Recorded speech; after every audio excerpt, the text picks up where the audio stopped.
As you settle into comfort, feel your breathing gradually slow and deepen. Your surroundings begin to fade as your imagination awakens. The sounds around you transform into the gentle rustling of leaves and distant birdsong. You find yourself walking along a narrow dirt path in ancient Japan. The morning air is crisp against your skin, carrying the sweet scent of cherry blossoms that drift lazily from the trees lining the path. You can feel the soft earth beneath your feet and hear the whisper of your own footsteps. As you round a gentle bend, a humble dwelling comes into view, a small thatched roof house with paper lanterns hanging by the entrance. This is the home of Hakuin, a Zen master renowned throughout the region for his wisdom and compassion. You pause near a flowering tree, watching as children gather around Hakuin in his small garden. His eyes crinkle warmly as he speaks with them, his voice gentle yet resonant with inner strength. Villagers stop by throughout the morning, seeking his counsel on matters both mundane and profound. You notice how they leave with lighter expressions, as if burdens have been lifted from their shoulders. There's something about Hakuin's presence that seems to radiate peace itself. Weeks pass as you stay in the village, and you become familiar with its rhythms and residents. One afternoon, you notice an unusual commotion. A young woman, the daughter of a prominent family, has discovered she is with child. You overhear the whispers as you pass the village well, see the concerned glances exchanged between neighbors. The situation takes a shocking turn when, under intense pressure from her parents, the young woman names Hakuin as the father. The next morning, drawn by raised voices, you find yourself standing near Hakuin's garden. The young woman's parents have arrived, their faces contorted with rage. Her father's voice cuts through the peaceful morning air. "You have brought shame upon our daughter and our family," he shouts, fists clenched at his sides. "Everyone believes you to be so virtuous, but now we know the truth." You feel a knot of tension in your own stomach, anticipating Hakuin's reaction. Will he defend himself, become angry, deny the accusation? You watch as Hakuin listens, his face a portrait of calm attention. When the parents finally pause, breathing heavily from their tirade, Hakuin responds with just 3 words, spoken so softly you almost don't catch them. "Is that so?" You feel a strange sensation wash over you, confusion mixed with something like awe. Just that? No defense, no explanation, no denial? The parents seem equally stunned, then even more enraged by what they perceive as indifference. They storm away, promising to tell everyone in the village about Hakuin's disgrace. In the days that follow, you witness a remarkable transformation in the village.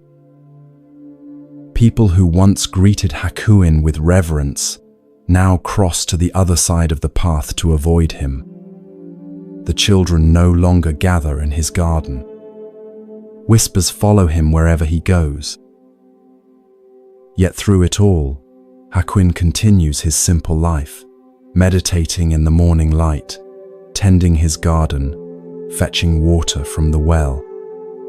When confronted directly or when catching the whispers, he responds with the same 3 words, "Is that so?" Months pass and the seasons change. cherry blossoms give way to the lush greens of summer, then to autumn's golden hues. One winter morning, as snow falls softly outside, you hear a firm knock at Hakuin's door. The young woman has given birth, and her parents have brought the infant to Hakuin. Standing nearby, you feel the cold air against your face as you watch this scene unfold. Since you are the father, you must take care of your child, they declare, thrusting the swaddled baby into his arms before turning away, their footsteps crunching in the fresh snow. As they disappear down the path, you expect to see despair, or at least concern on Hakuin's face. Instead, he looks down at the infant with tender eyes and says softly, "Is that so?" The baby whimpers, and without hesitation, Hakuin brings the child inside to the warmth of his humble home. You find yourself drawn to help as Hakuin adapts to caring for the infant. You watch him fashion a cradle from a basket, carefully line it with soft cloth. You accompany him as he visits neighbors to obtain milk and learn about caring for a baby. His days, once filled with teaching and meditation, now revolve entirely around the needs of this small child. When villagers express shock or judgment, Hakuin simply responds, "Is that so?" Through changing seasons, you witness Hakuin's unwavering care for the child. You see him soothe the baby's cries in the middle of the night, fashion toys from simple materials, sing soft lullabies under the light of the moon. The baby's first smile, first tentative steps, all are met with Hakuin's quiet joy and presence. A full year passes in this way. Then one spring morning, as cherry blossoms again drift through the air, you notice the young woman and her parents approaching Hakuin's dwelling. Their faces are different now, drawn with shame rather than anger. You move closer, feeling your heart quicken with anticipation. The parents bow deeply before Hakuin, pressing their foreheads to the ground. "Master Hakuin," the father says, his voice breaking, "we have come to apologize and to tell you the truth. Our daughter has confessed that you are not the father of this child. The real father is a young man from the fish market. We are deeply ashamed of our accusations and the suffering we have caused you." The mother adds, "We have come to take the child back to our daughter, and we will tell everyone in the village the truth about your innocence."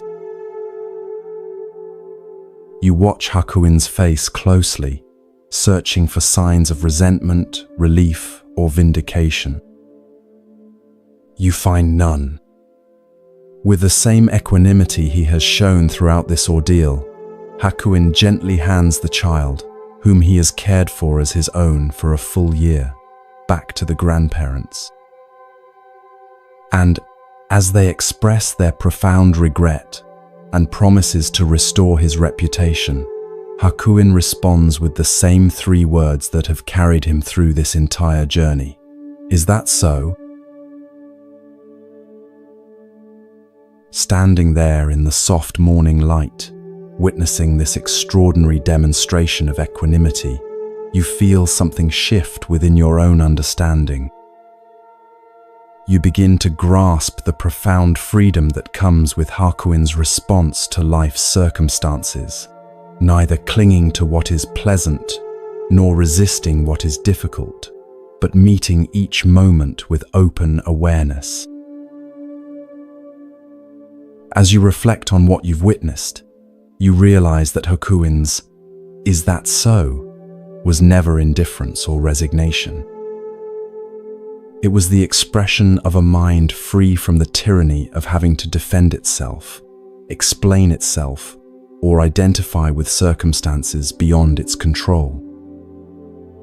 You recognize how differently you might have responded in his position, the energy you would have expended in defending your reputation, the resentment you might have harbored toward those who falsely accused you, the attachment you might have developed to a child you had cared for so deeply.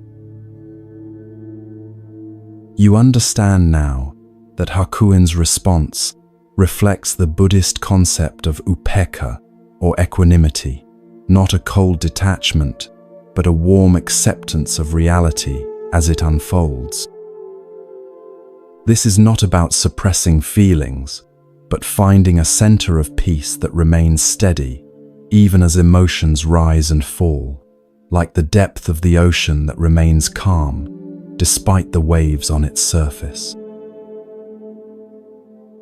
As you slowly return to your own reality, bring with you the question, where in your life might you respond with, "Is that so?" When someone criticizes you unfairly, when plans change unexpectedly, when circumstances seem unjust, can you meet these moments with Hakuin's equanimity? Can you observe your reactions without being defined by them? Can you find that still point within that remains untouched by the ever-changing circumstances of your life? Hakuin's simple response offers a profound invitation to release our grip on how we think things should be and find freedom in accepting what is. Not as passive resignation, but as the foundation for clear, compassionate action in a world we cannot control. As you drift towards sleep, allow Hakuin's gentle wisdom to settle into your heart, creating space for this same equanimity to blossom in your own life.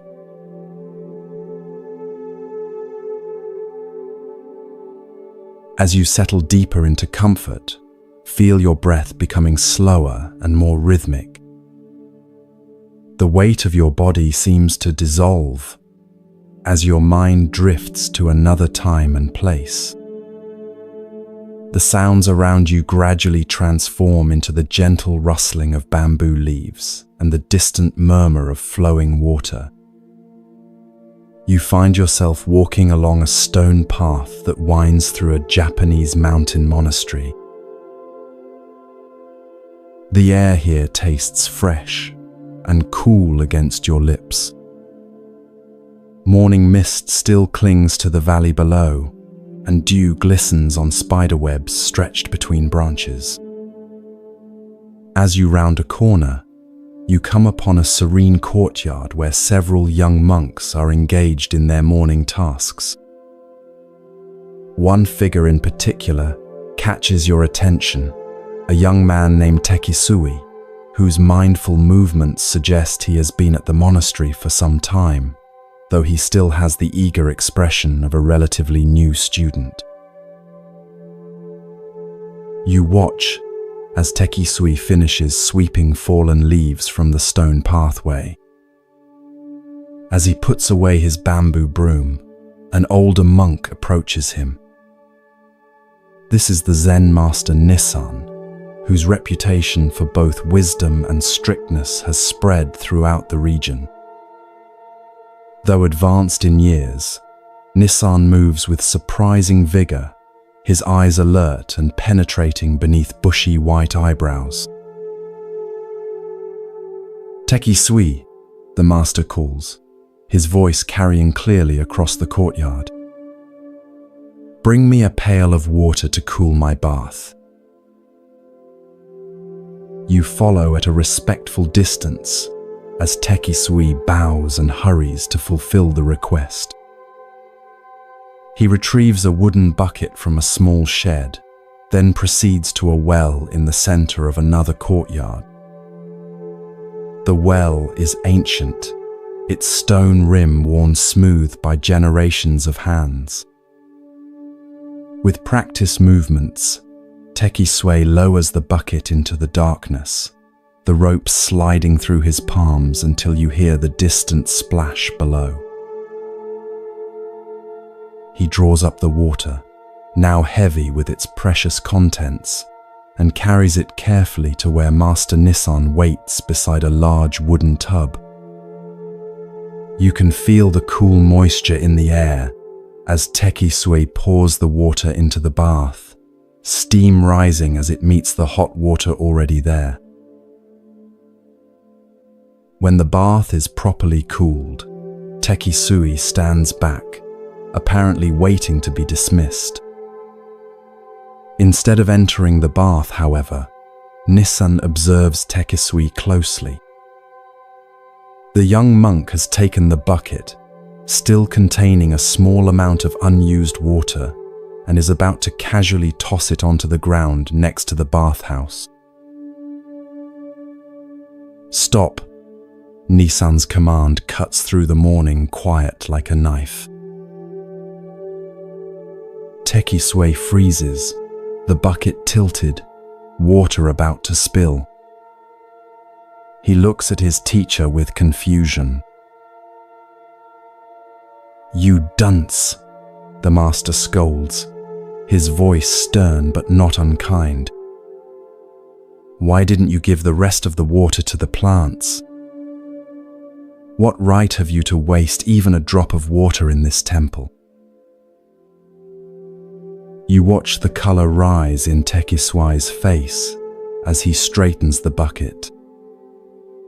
For a moment, he seems about to defend himself. After all, it's just a small amount of water. But something in Nissan's expression stops him. There is an intensity in the master's gaze that suggests this is no trivial matter. The courtyard has fallen completely silent. Even the birds seem to have paused their morning songs. In this stillness, you can almost feel the weight of the teaching that hangs in the air between master and student.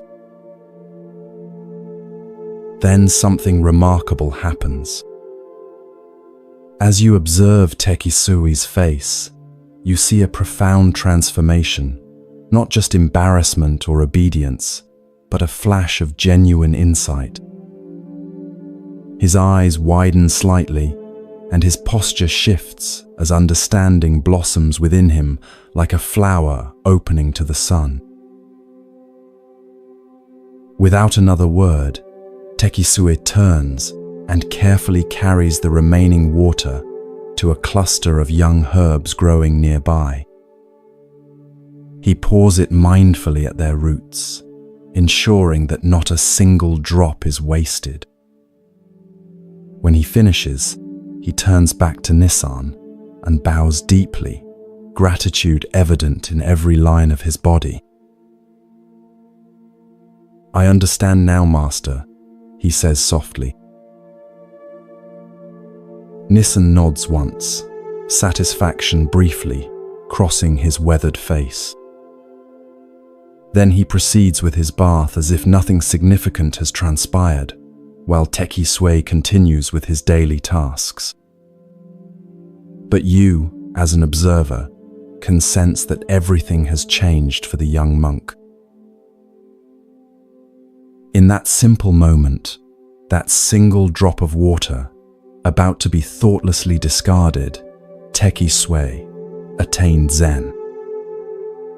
The story could end here, but you feel drawn to follow Tekisue through the rest of his day, curious about how this revelation will manifest. You notice immediately that something is different in how he moves through the monastery. As he helps prepare the midday meal, every grain of rice receives his full attention. When he washes the wooden bowls afterward, he uses precisely the amount of water needed, no more, no less. Even his footsteps seem more deliberate, as if he suddenly understands that each movement carries significance beyond its immediate purpose. Later, you overhear him speaking with another young monk who asks why he has become so meticulous. Tekisui smiles and says, "Today, I learned that nothing is just a drop of water. In that drop is the entire universe. How we treat the smallest things reflects how we understand the largest things." Years later, when Tekisui becomes a teacher himself, he changes his name to Tekisui, which means a drop of water. The simple lesson by the bath becomes the foundation of his teaching, a reminder that in Zen, enlightenment often comes not through grand revelations, but through mindful attention to the most ordinary aspects of daily life. As you gradually return to your own reality, consider the drops of water in your own life, those seemingly insignificant resources, moments, or opportunities that you might be overlooking or discarding without thought. Perhaps it's the last few minutes before you fall asleep, the leftovers from a meal, a brief exchange with a stranger, or even the unconscious patterns of your breathing. Tekisui's story reminds us that mindfulness isn't about grand spiritual experiences, but about bringing full awareness to even the smallest actions. When we waste water, or food, time, energy, attention, we aren't just being careless with physical resources, we're revealing a fundamental misunderstanding about the interconnected nature of all things. Each drop of water comes from somewhere and goes somewhere. Nothing exists in isolation. Nothing is truly insignificant. In Zen practice, this awareness extends to every aspect of life. The way you wash your face in the morning, how you prepare a meal, the attention you bring to cleaning your home, all become opportunities for practice. All contain the entirety of the Buddhist path. As the 13th century Zen master Dogen taught, to study the Buddha way is to study the self. To study the self is to forget the self. To forget the self is to be actualized by myriad things. As you drift towards sleep, bring gentle awareness to the sensation of your breathing, each inhalation and exhalation like a precious drop of air being received and released. Notice how your consciousness naturally shifts when you pay this kind of attention. Perhaps you too might discover, like Tekisui, that the path to profound wisdom often begins with the most ordinary of moments, with just a single drop of water.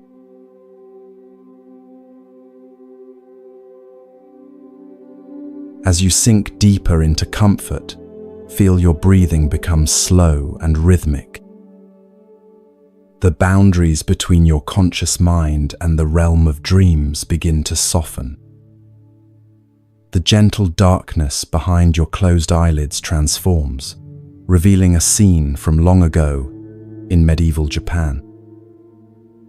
You find yourself walking along a winding mountain path as the late afternoon sun filters through ancient cedar trees.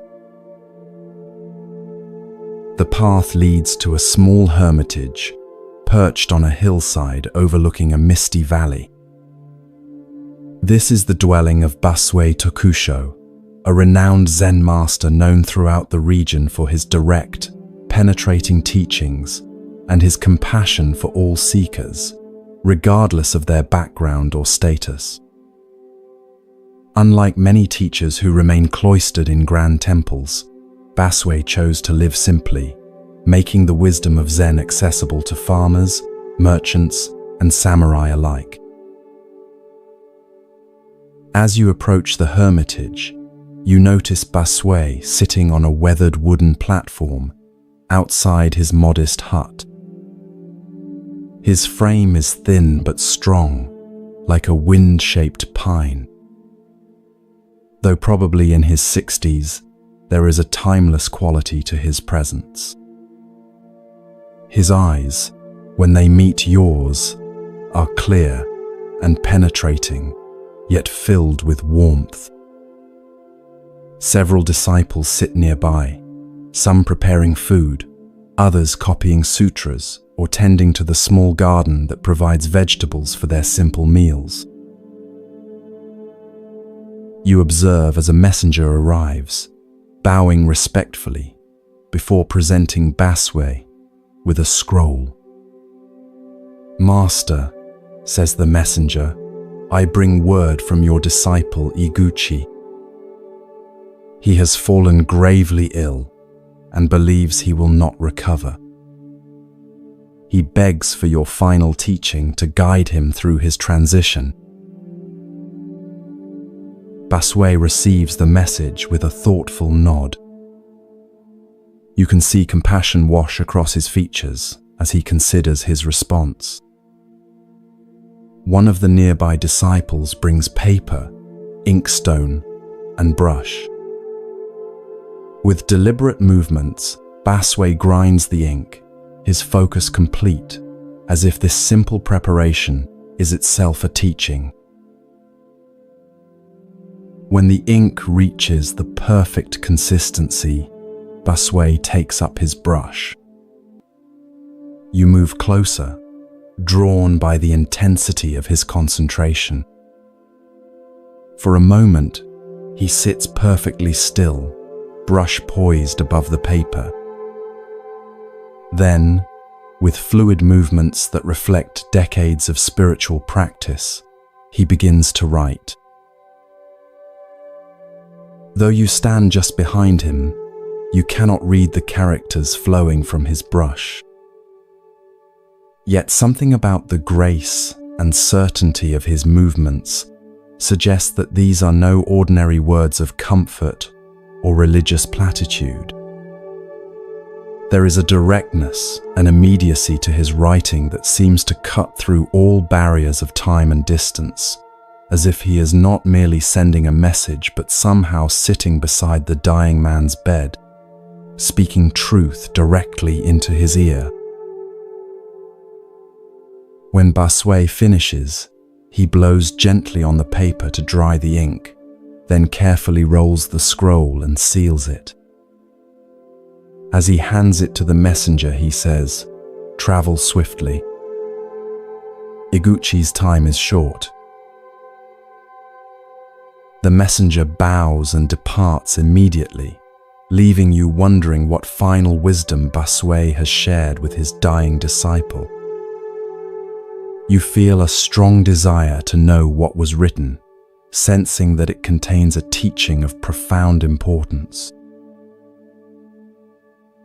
That night, as you sit in meditation with the community, Basue addresses his disciples. "Today, I wrote to Iguchi, who stands at the threshold between this life and whatever lies beyond. You too should consider what I shared with him, for though you appear healthy now, none of us knows when we will face our final breath." With these words, Basue reveals the essence of what he wrote. The essence of your mind is not born, so it will never die. It is not an existence which is perishable. It is not an emptiness, which is a mere void. It has neither color nor form. It enjoys no pleasures and suffers no pains. "I know you are very ill," he continues, his voice gentle yet unwavering. "Like a good Zen student, you are facing that sickness squarely. You may not know exactly who is suffering, but question yourself, what is the essence of this mind? Think only of this. You will need no more. Covet nothing. Your end, which is endless, is as a snowflake dissolving in the pure air. A profound stillness settles over the room as these words hang in the air. You feel their impact, not just intellectually, but physically, a subtle shift in the quality of your presence, as if some habitual tension has momentarily released. Though you may not fully grasp the ultimate meaning of Baswe's teaching, you sense its power to transform fear into peace, contraction into openness. Later, you learn that when the messenger arrived at Iguchi's bedside and read Basui's letter, the dying man's face transformed. The lines of pain and anxiety softened, replaced by a subtle smile of recognition. He died that night, his body relaxed, his breathing calm until the very end. Those present reported that the room itself seemed filled with a quiet radiance that remained even after his final breath. As the days pass, and you continue your stay near Basui's hermitage, you find yourself returning again and again to the words of his letter. The essence of your mind is not born, so it will never die. What is this essence that precedes birth and transcends death? What is this awareness that is neither existence nor emptiness, that has no form yet clearly is? You notice how our ordinary thinking about life and death assumes a solid self that comes into existence at birth and ceases to exist at death.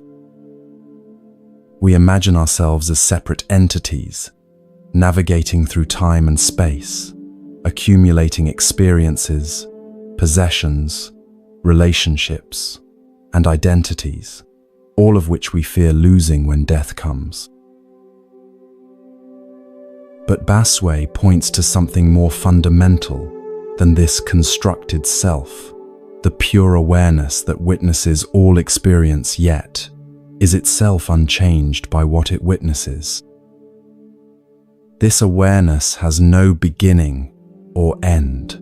It is not a thing that can be born or die. It has no form or color, feels no pleasure or pain. Yet it is not nothing, not mere emptiness or void.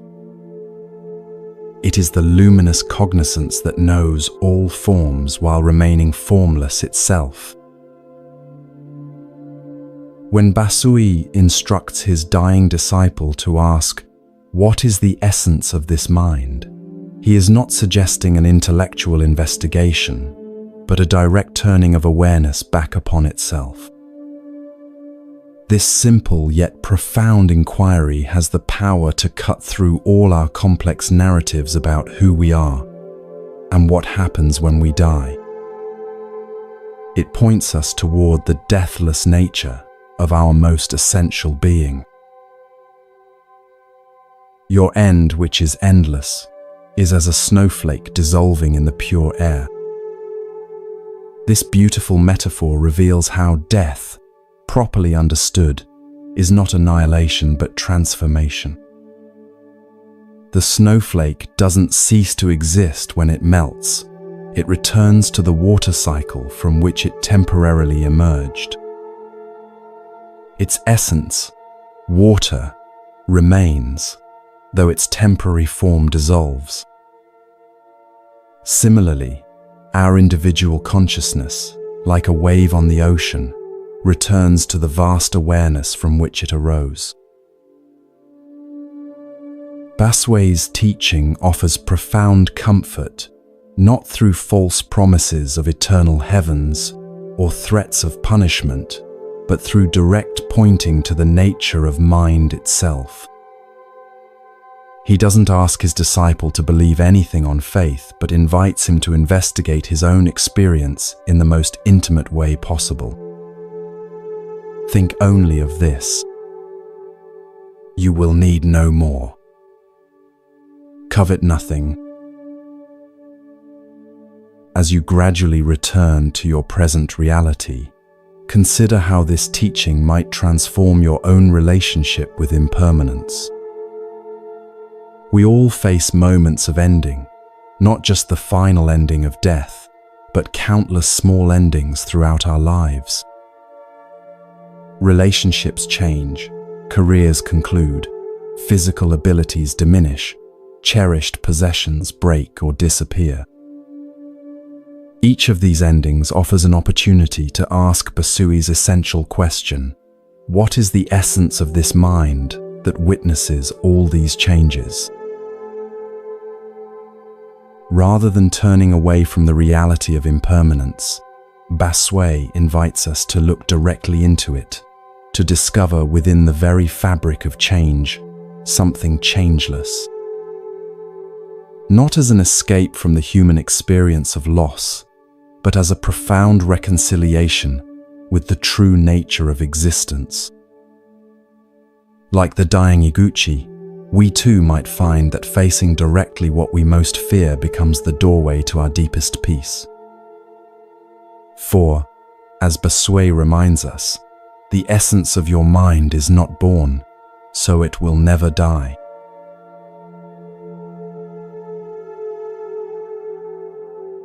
As your body settles more deeply into relaxation, feel your awareness expanding.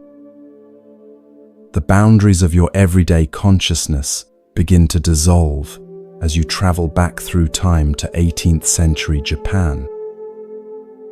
The rustling of leaves and the distant song of birds fills your ears as you find yourself walking along a narrow path that winds through a lush forest. Ahead, you glimpse a magnificent temple complex nestled among ancient cedar trees.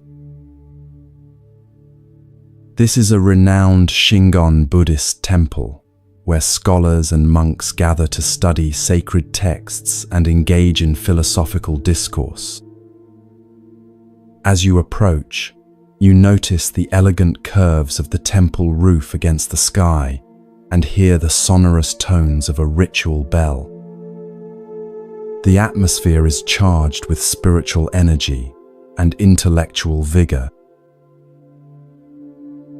You are drawn to a large hall where a crowd has gathered. Inside, seated on an elevated platform, is a monk in immaculate robes. This is Jun, a Shingon master known throughout Japan not only for his spiritual insight, but for his extraordinary scholarship. Fluent in Sanskrit, Chinese, and several other languages, he is revered as one of the most brilliant minds of his generation. Jun's voice carries clearly through the hall as he delivers a complex lecture on Buddhist philosophy, weaving together strands of thought from various traditions with impressive erudition. The assembled students, mostly monks and a few scholarly lay people, listen with rapt attention, occasionally nodding in appreciation of a particularly insightful point. You notice how they lean forward when he speaks, as if physically drawn to the knowledge he offers. After the lecture concludes, the students bow deeply and begin to disperse. You follow Jun as he returns to his private quarters, a simple room despite his elevated status. As he settles at his desk to review some ancient texts, a temple attendant appears at the door. "Master Jun," the attendant says with a bow, "a letter has arrived for you." He presents a simple scroll sealed with wax. Jun takes the scroll and carefully breaks the seal. As he reads, a subtle change comes over his face, a softening around the eyes, a slight smile playing at the corners of his mouth. You sense that this is no ordinary correspondence. "It is from my mother," he says quietly, almost to himself. Though he is now in his 50s, a respected master with hundreds of disciples, there is something childlike in his expression as he holds the letter. You find yourself able to read the letter over his shoulder, drawn into this intimate exchange between mother and son. The handwriting is simple but clear, the paper modest. The letter begins with tender inquiries about his health and expressions of maternal pride. But then, it takes an unexpected turn. "Son, I do not think you became a devotee of the Buddha because you desired to turn into a walking dictionary for others," she writes. There is no end to information and commentary, to glory and honor. Jiyun's expression grows more serious as he continues reading. "I wish you would stop this lecture business. Shut yourself up in a little temple in a remote part of the mountain. Devote your time to meditation and in this way attain true realization." The words, though gently delivered, carry the impact of a thunderclap. You can almost feel Jiyun's shock as he reads his mother's frank assessment, not as a rebuke from a superior or challenge from a rival scholar, but as the straightforward counsel of someone who loves him deeply and sees him clearly. Jiyun reads the letter again, slowly, his fingers tracing his mother's characters. His expression shifts from surprise to thoughtful reflection. He places the letter carefully on his desk and sits in silence for a long while, his brilliant mind now turned toward a different kind of contemplation.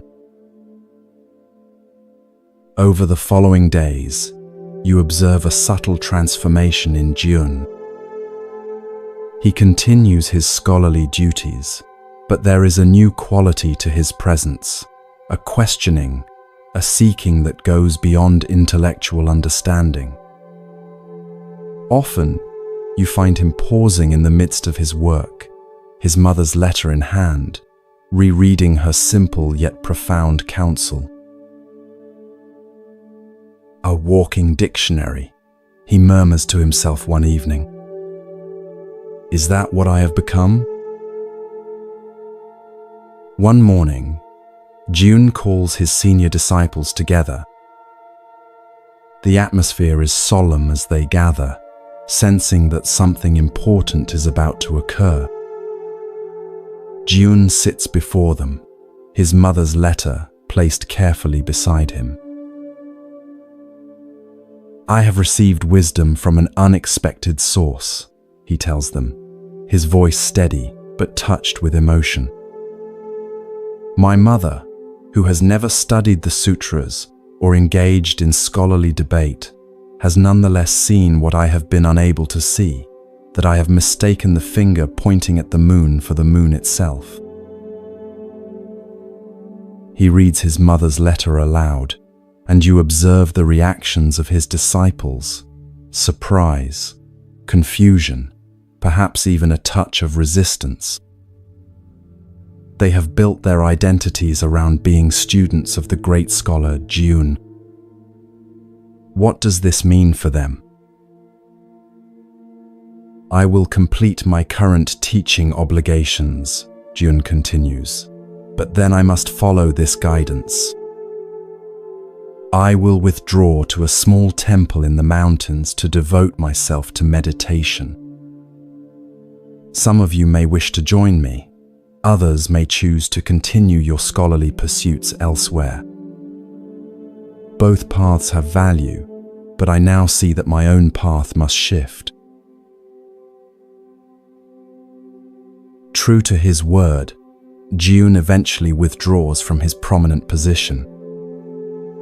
You find yourself following him to a tiny, neglected temple high in the mountains, days away from the nearest village.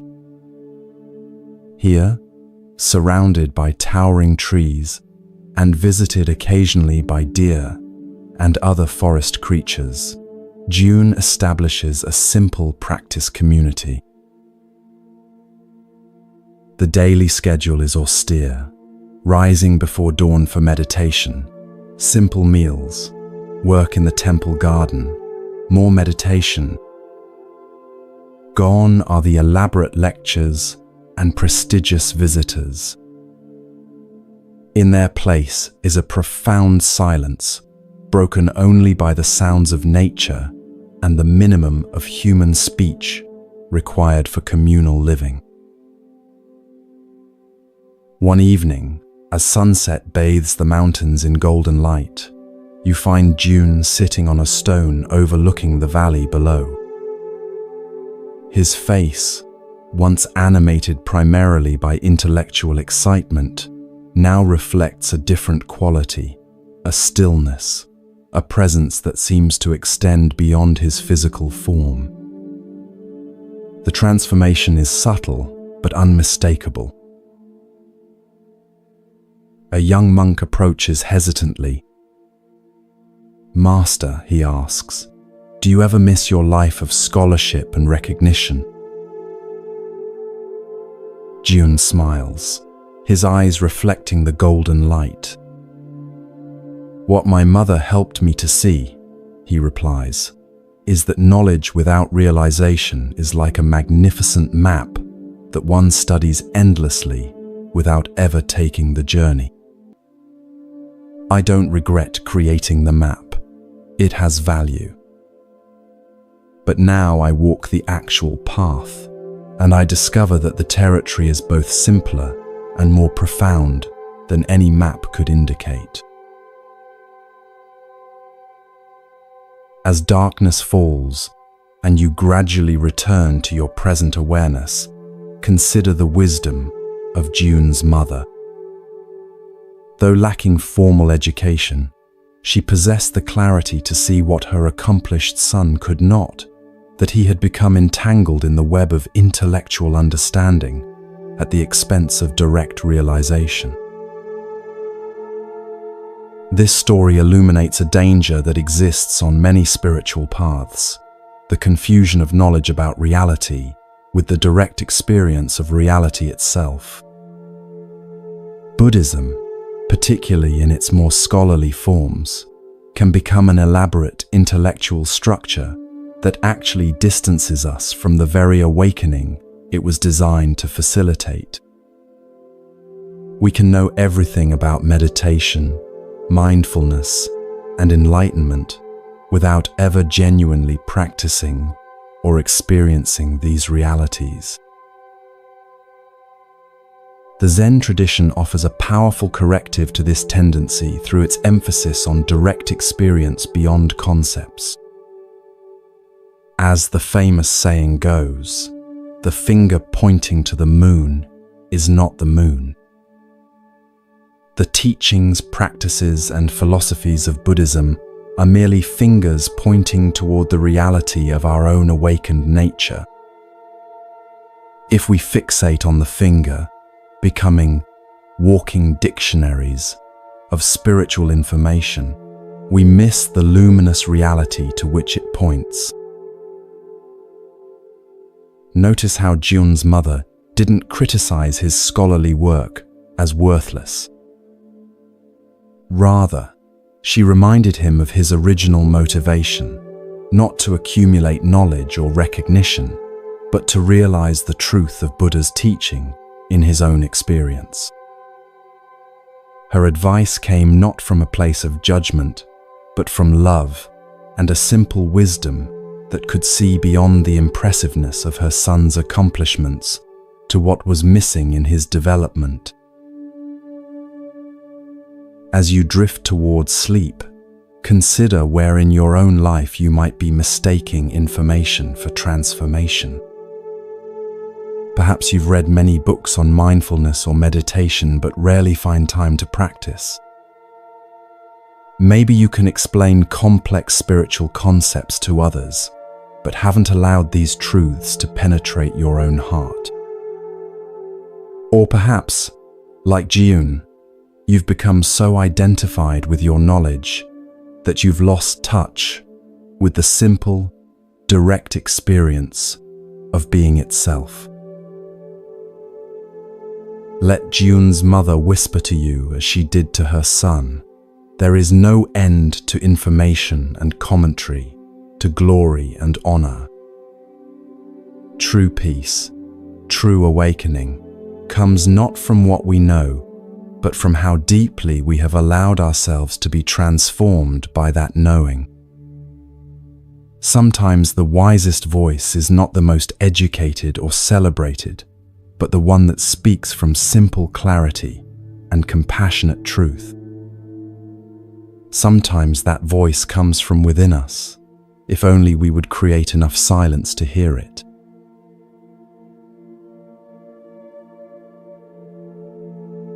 Feel yourself drifting deeper now, your body becoming heavier as your mind grows lighter. The sounds of your environment fade as you journey to medieval Japan during the Tokugawa period. The air carries the scent of incense and cedar as you find yourself walking through a small village nestled at the foot of mist-covered mountains. Paper lanterns sway gently in the evening breeze, casting warm pools of light along the narrow streets. The village is abuzz with unusual activity. People gather in small groups, their voices hushed but animated as they discuss some recent event. You approach one such gathering and listen to their conversation. A merchant has reported that 50 rolls of valuable cotton cloth have been stolen while he was resting beneath the shelter of a large stone Buddha that stands at the village outskirts. Curious, you follow a winding path to this Buddha statue. It stands about 12 feet tall, carved from a single piece of granite, its weathered surface testifying to centuries of exposure to the elements. The Buddha's serene expression seems to gaze compassionately upon all who pass. At its base, you notice a small shelter, a simple roof supported by wooden posts, where travelers often rest during their journeys. As you stand contemplating the statue, a commotion draws your attention. A group of officials approaches, led by a distinguished-looking man whose presence commands immediate respect. This is Judge Oka, renowned throughout the region for his wisdom and unconventional methods of solving crimes. Judge Oka examines the scene carefully, questioning the merchant who sits dejected nearby. The merchant explains that he had stopped to rest beneath the Buddha during the heat of the day, placing his bundles of cotton goods beside him. He had fallen asleep briefly, and upon waking, discovered that his merchandise had vanished.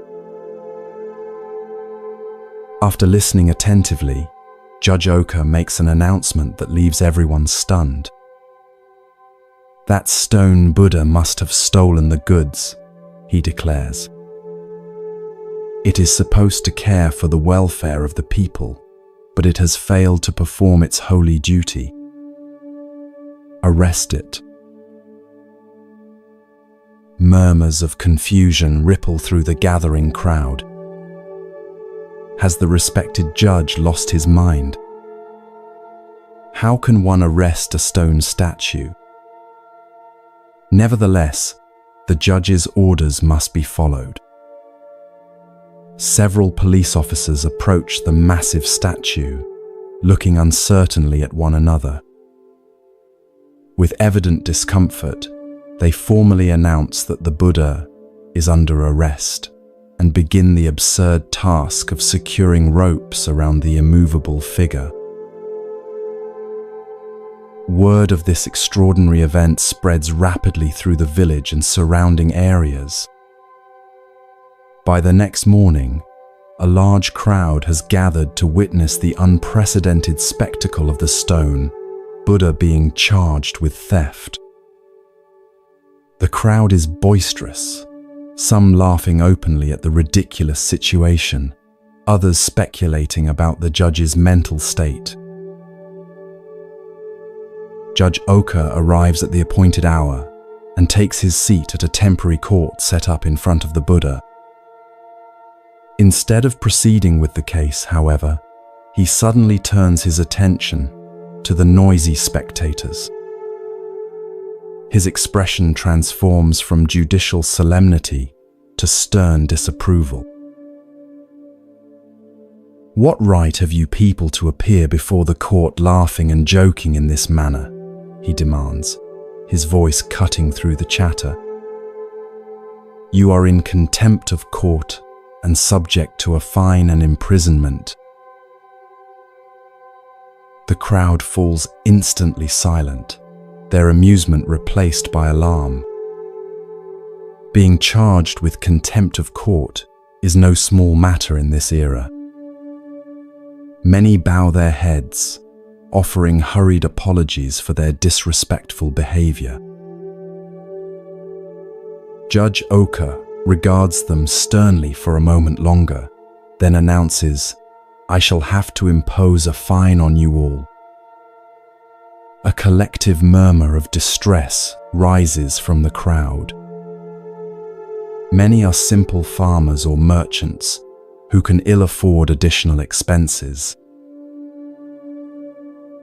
But then the judge continues, "However, I will remit the fine on one condition. Each of you must bring one roll of cotton cloth to the court within 3 days. Anyone failing to do this will be arrested." You watch as understanding dawns on some faces in the crowd.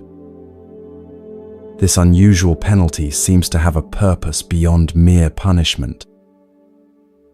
But most simply nod in acceptance, relieved that they can avoid more severe consequences. 3 days later, you join the villagers as they return to the stone Buddha, each carrying a roll of cotton cloth as instructed.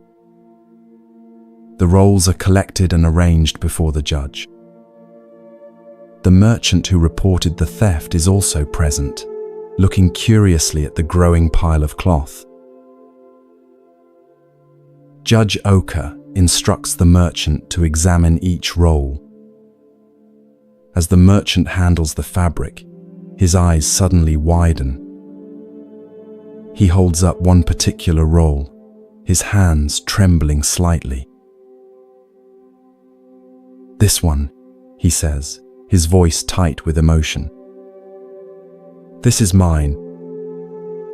I recognize the unique pattern and the small repair I made near the edge." All eyes turn to the person who brought that particular roll. A young man stands frozen at the edge of the crowd, his face draining of color.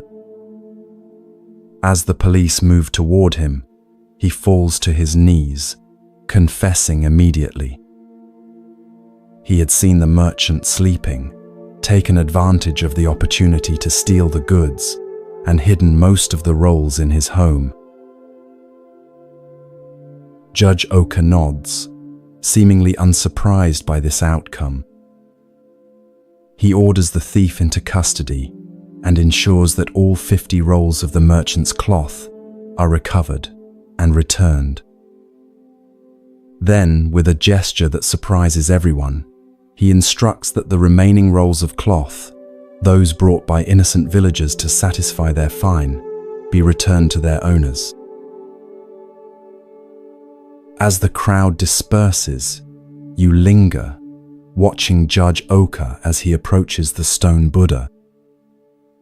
He looks up at the statue's serene face and offers a small bow, as if acknowledging a silent partnership. You realize that you've witnessed not just clever detective work, but a profound understanding of human nature. Later, in a nearby tea house, you overhear villagers discussing the day's events. The judge knew that asking everyone for a roll of cloth would force the thief to produce one of the stolen rolls. An elderly man explains to his companions. The thief couldn't risk purchasing new cloth that might look different from the stolen goods, and he couldn't refuse to bring anything without raising suspicion. But why arrest the Buddha? A young woman asks. Why not simply order everyone to bring cloth from the beginning? The old man chuckles.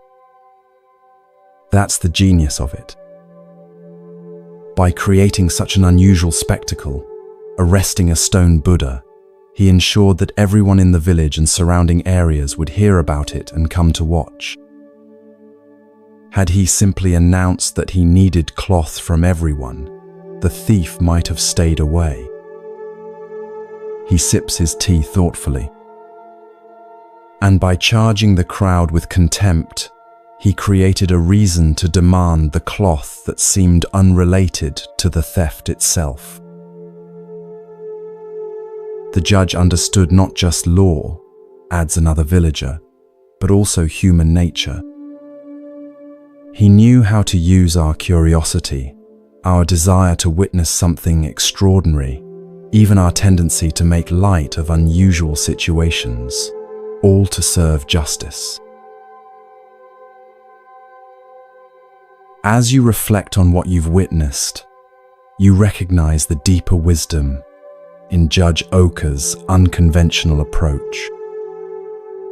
Rather than relying on force or threats to discover the thief, methods that might or might not have succeeded, he created conditions where the truth would naturally reveal itself. Like a skilled Zen master, he understood that direct confrontation often creates resistance, while indirect methods can lead to revelation. The judge also demonstrated a principle central to Zen practice, that apparent absurdity can sometimes be the most direct path to truth. The notion of arresting a stone Buddha was, on its face, ridiculous. Yet this very absurdity created the perfect conditions for truth to emerge. Similarly, many Zen koans appear nonsensical on the surface, but are designed to break through our habitual patterns of thinking to reveal deeper insights. Perhaps most importantly, Judge Oka's method embodied compassion alongside justice. Rather than subjecting the entire village to house searches or aggressive interrogations, he created a situation where only the guilty party would be revealed. The innocent were briefly inconvenienced, but ultimately unharmed. Even the thief was given the opportunity to surrender the stolen goods and face the consequences of his actions in a relatively dignified manner. As you drift deeper towards sleep, consider where in your own life you might apply Judge Oka's wisdom. Where might indirect approaches be more effective than direct confrontation? How might apparent absurdity or playfulness create openings where seriousness creates walls? And how might you reveal truth without unnecessary harm to others? Like the stone Buddha with its enigmatic smile, sometimes the most profound wisdom appears in unexpected forms. The path to truth like the path to justice, is rarely a straight line. It requires creativity, patience, and a deep understanding of human nature, qualities that Judge Oka possessed in abundance and that lie within you as well.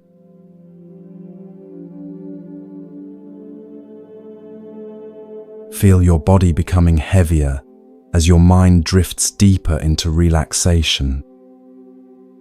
The boundaries between waking and dreaming begin to blur as you find yourself transported to a small farming village in ancient Japan.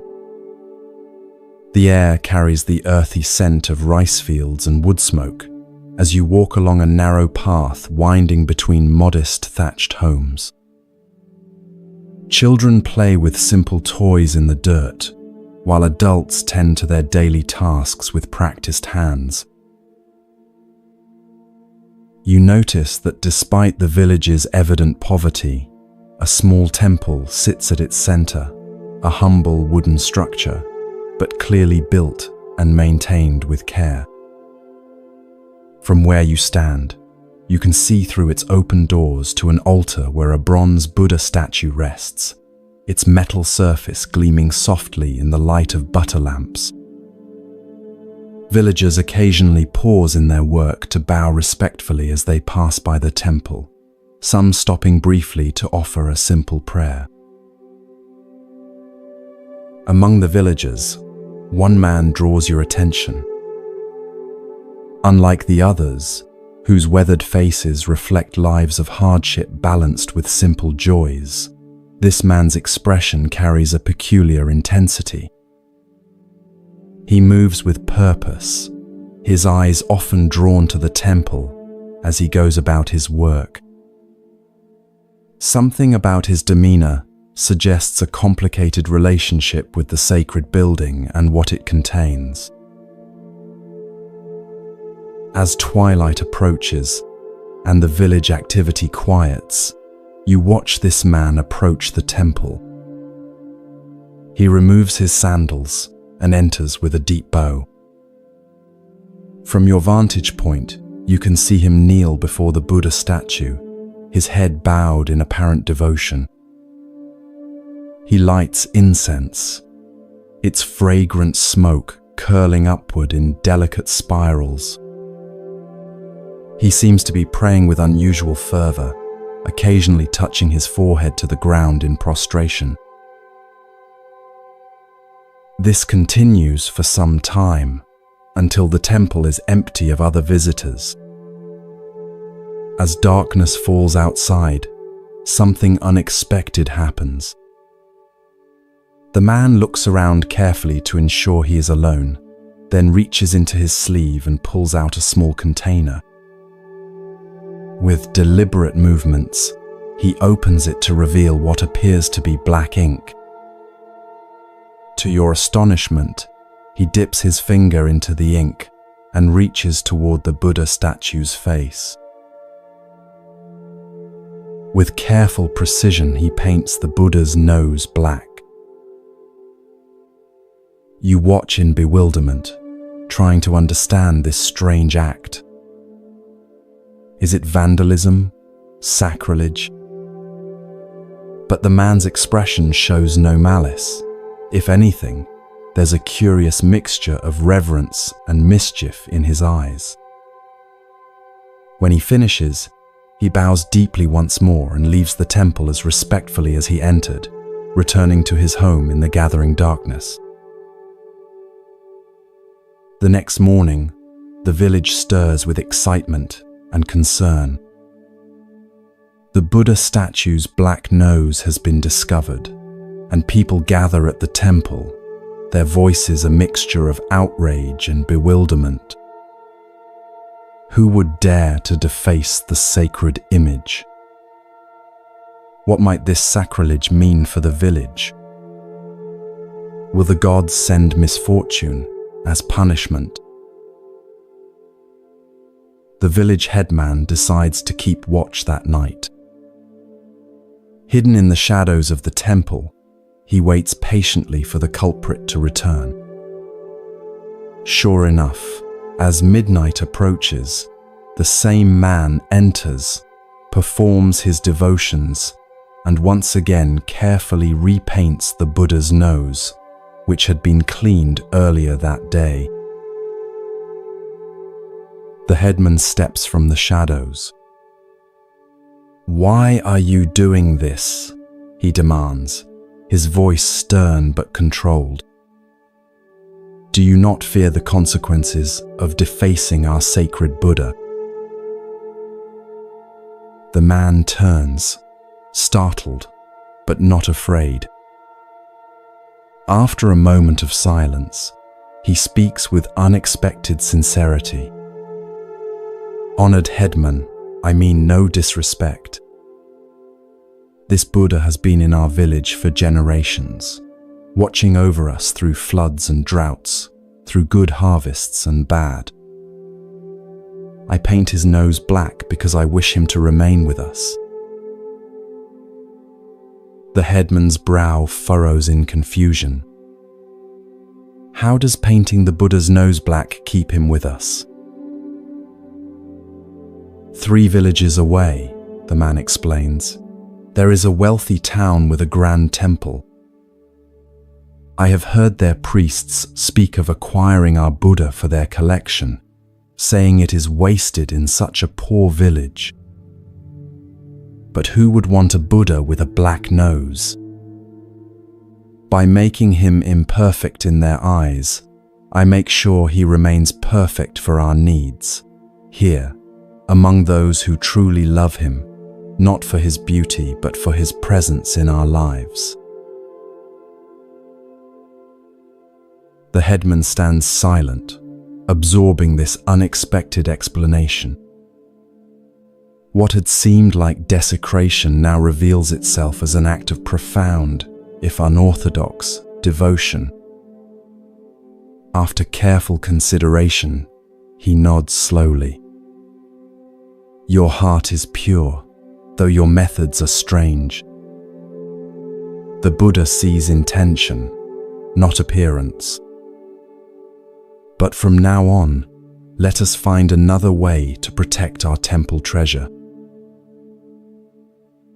In the days that follow, the village devises a simpler solution. They remove the valuable bronze Buddha to a safe hiding place and replace it with a wooden replica. The black-nosed original is brought out only for special ceremonies. Its imperfection, now understood by the villagers as a mark of their community's unique relationship with the divine. What began as a seeming act of irreverence has transformed into a deeper understanding of true reverence. As this story settles into your awareness, consider its subtle wisdom about the nature of true devotion. On the surface, painting the Buddha's nose black appears disrespectful, a violation of the conventional ways we honor what we consider sacred. Yet beneath this apparent irreverence lay a deeper reverence, a sincere desire to keep the Buddha present in the community that truly valued him. This paradox, that apparent irreverence can sometimes contain profound reverence, appears throughout the Zen tradition. Consider the famous Zen saying, "If you meet the Buddha on the road, kill him." On its face, this appears shockingly irreverent. Yet its deeper meaning points to the danger of becoming attached to external forms and symbols of enlightenment rather than realizing the Buddha nature within yourself. Sometimes, what appears to be spiritual irreverence is actually a protection against the more subtle sacrilege of mistaking the finger for the moon, the symbol for what it symbolizes. The villager with his pot of black ink understood something that the wealthier temple with its collection of perfect statues did not. that the value of the Buddha image lay not in its artistic perfection or material worth, but in its living presence within a community of sincere practitioners. By making the statue imperfect, in conventional terms, he preserved its perfect function to serve as a focus for genuine devotion. In your own spiritual practice, notice where you might be confusing outer perfection with inner sincerity. Perhaps you've been hesitant to meditate because you can't sit in perfect posture for extended periods. Maybe you've avoided certain practices because you can't perform them exactly as prescribed. Or perhaps you've judged your practice as inadequate because it doesn't match some idealized image of what spirituality should look like. The black-nosed Buddha reminds us that true reverence often lies in the sincerity of our intention rather than the perfection of our form. Sometimes, what appears as an imperfection from one perspective is precisely what makes something perfect for its true purpose. The crack in the temple bell that gives its ring a distinctive tone, the worn prayer beads that carry the devotion of generations in their smooth surfaces, the simple home altar that may not impress visitors but holds genuine meaning for the family. These imperfections can be the very markers of authentic spiritual life. As you drift deeper towards sleep, consider what black-nosed Buddhas might exist in your own life, those apparently imperfect elements that actually serve a perfect purpose. Can you, like the village headman, shift your perspective to see the deep reverence that might lie within apparent irreverence? Can you recognize how what seems flawed from one perspective might be precisely what makes something valuable from another? Perhaps the greatest wisdom of the black-nosed Buddha is the reminder that the sacred doesn't need our protection nearly as much as it needs our sincere connection. The divine, in whatever form we understand it, is not diminished by a bit of black ink, but it might well be diminished by spiritual practices performed perfectly yet without heart. In your own way, with your own imperfect practice, you too honor the essence rather than merely the appearance of what is truly sacred.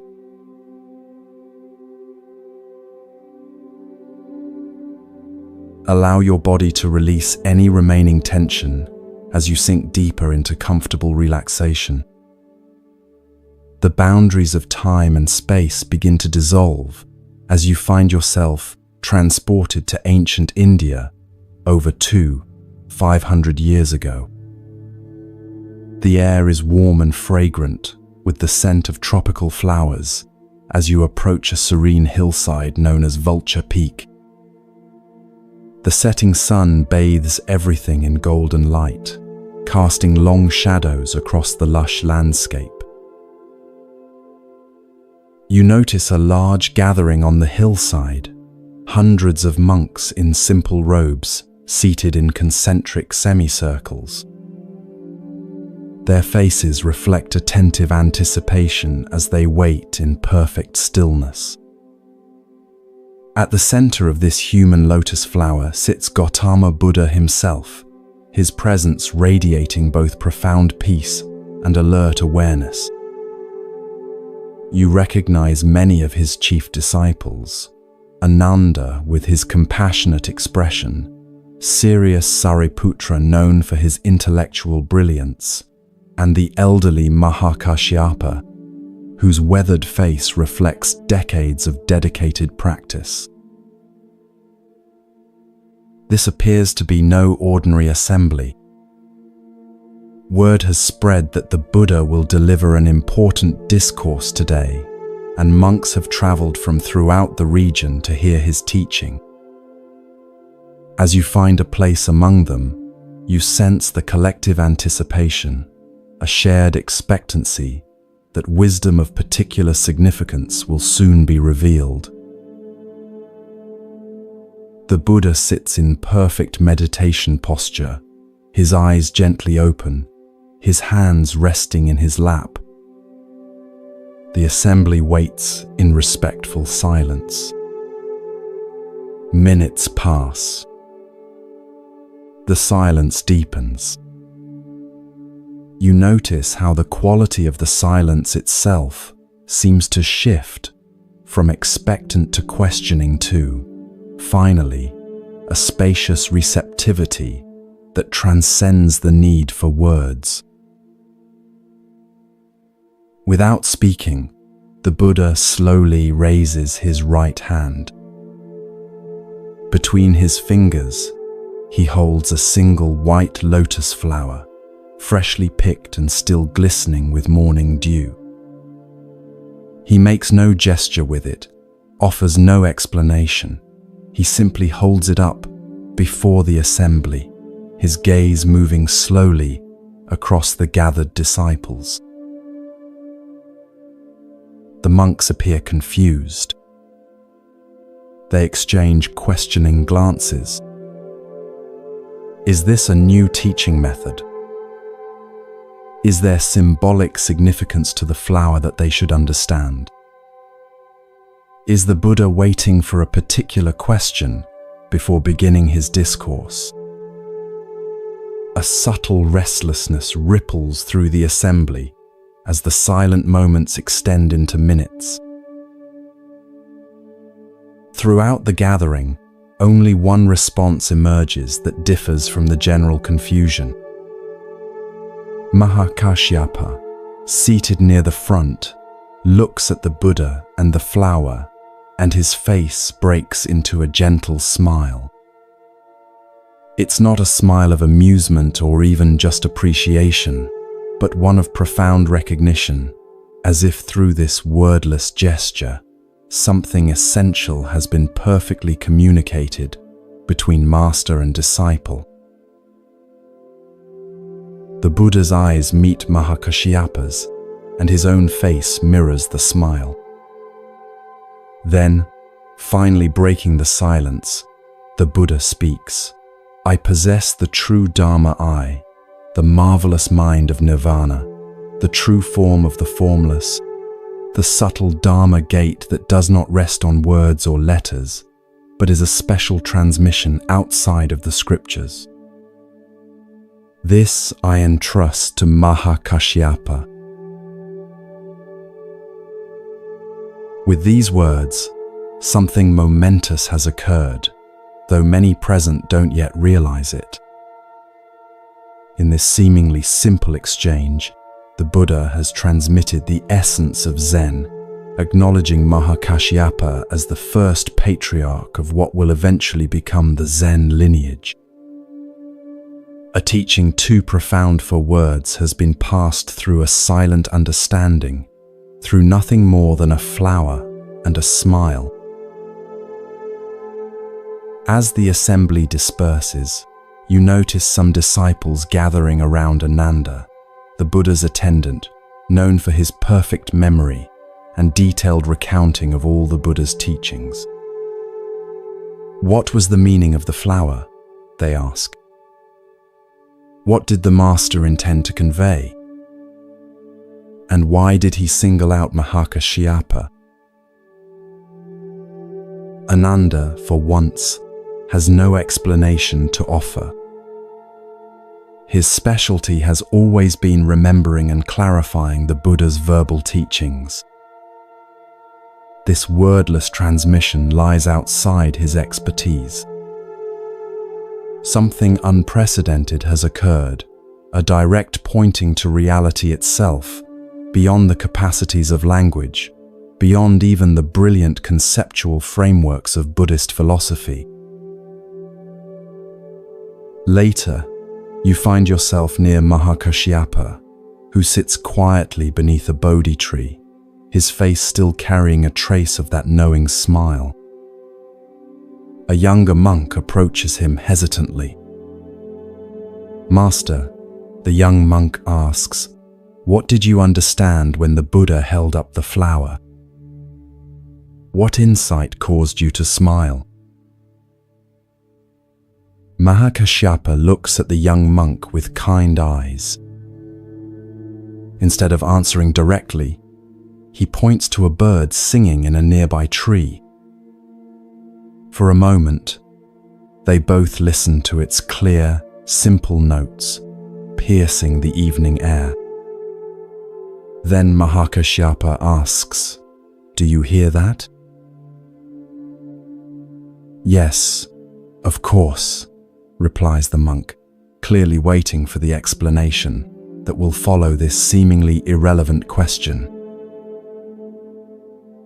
"That is your answer," says Mahakashyapa. The young monk's face registers confusion, then frustration.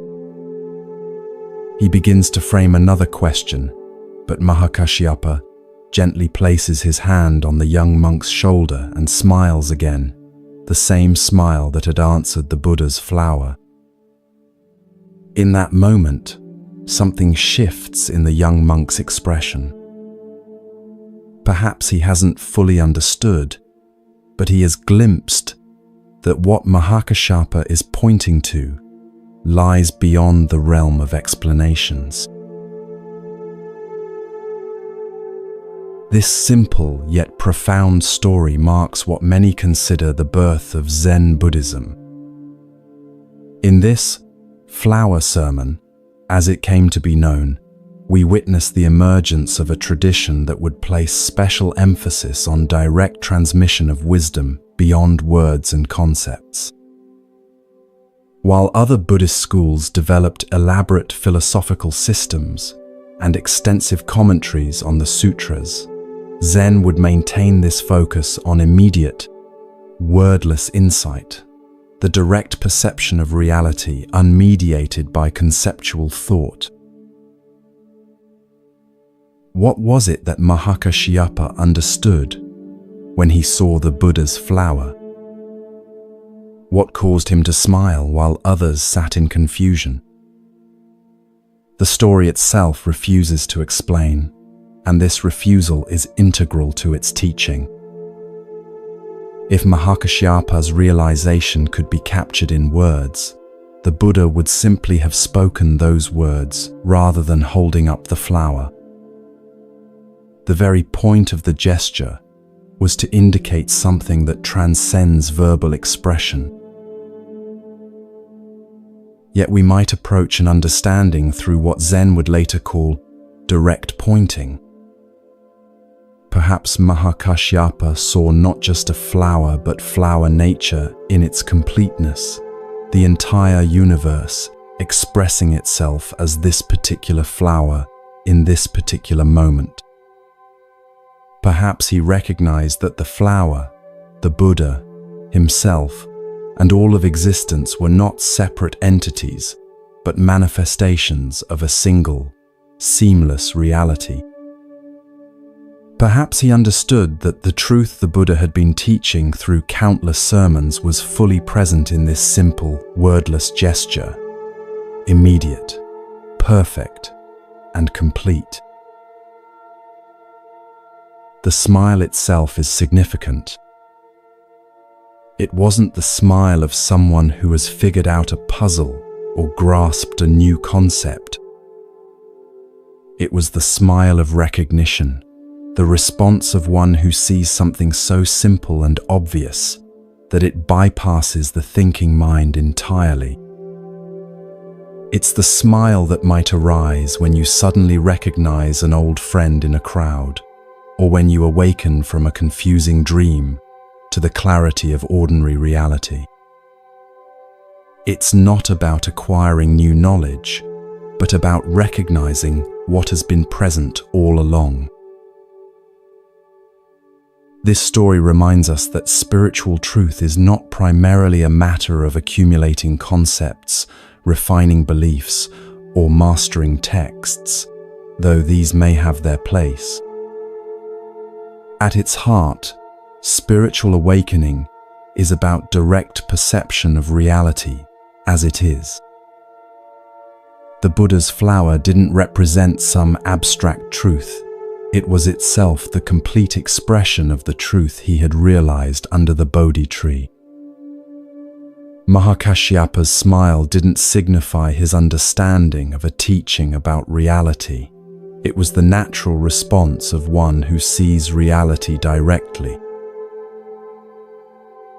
As you drift towards sleep, consider where in your own life you might be seeking through concepts and words what can only be found through direct experience.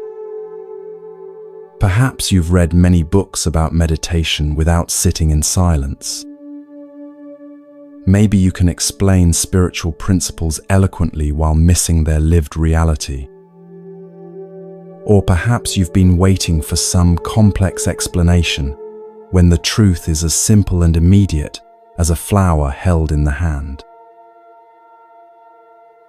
The Buddha's flower continues to be held up across the centuries, inviting not understanding but recognition, not knowledge but direct seeing. Like Mahakashyapa, you too carry the capacity for that recognition, the ability to perceive, beyond all concepts and explanations, the simple wonder of existence as it expresses itself in each moment. And perhaps in that recognition, in your own way, at your own time, a smile might naturally arise, the smile that answers the flower's silent teaching with the heart's wordless understanding.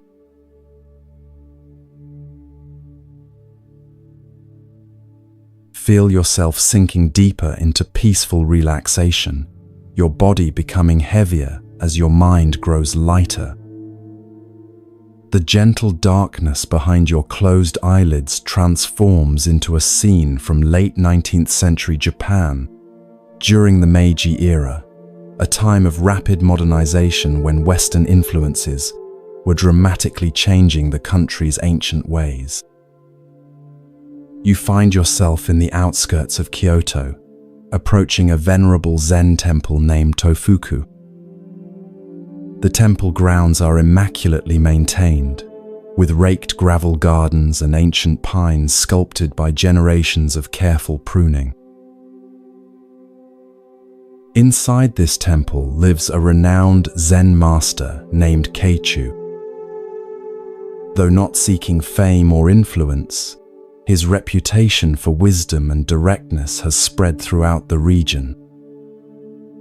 Many come seeking his guidance: monks, merchants, farmers, and occasionally even government officials. Keichu receives them all with the same unpretentious presence, offering each exactly what they need, often in unexpected ways. As you approach the temple gates, you notice unusual activity, attendants in formal dress arriving ahead of an important visitor. Their manner suggests someone of high rank is expected. You learn from conversation among temple monks that the governor of Kyoto, Kitagaki, has announced his intention to visit Master Keichu today. This is significant, as Kitagaki is known for his progressive policies and interest in preserving Japanese cultural traditions despite the rush toward westernization. The temple attendants seem somewhat nervous about this prestigious visit.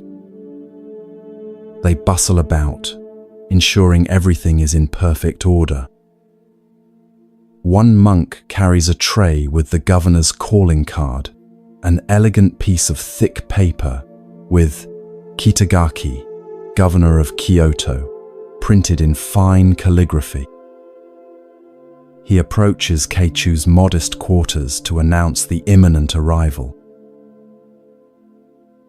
You follow discreetly, curious about how the humble Zen master will receive this powerful official. The attendant kneels outside Keichu's door, announces the visitor, and presents the calling card. From your vantage point, you can see Keichu glance at the card without picking it up. His weather-worn face remains impassive as he speaks words that shock the attendant. "I have no business with such a fellow. Tell him to get out of here." The attendant's face pales. Such a response to the governor could have serious consequences for the temple. Stammering apologies, he backs away, unsure how to convey this rejection to Kitagaki without causing offense. When the governor arrives minutes later, a dignified man in Western-style formal dress with traditional Japanese elements, the flustered attendant approaches him with visible anxiety. Bowing repeatedly, he explains the situation.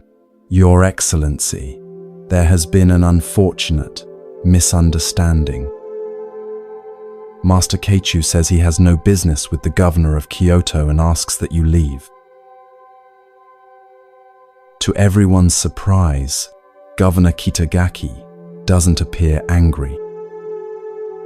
Instead, a thoughtful expression crosses his face. After a moment of reflection, he nods slightly. "I see. My approach was incorrect." He takes back his calling card and, with a small pencil from his pocket, crosses out the words, "Governor of Kyoto."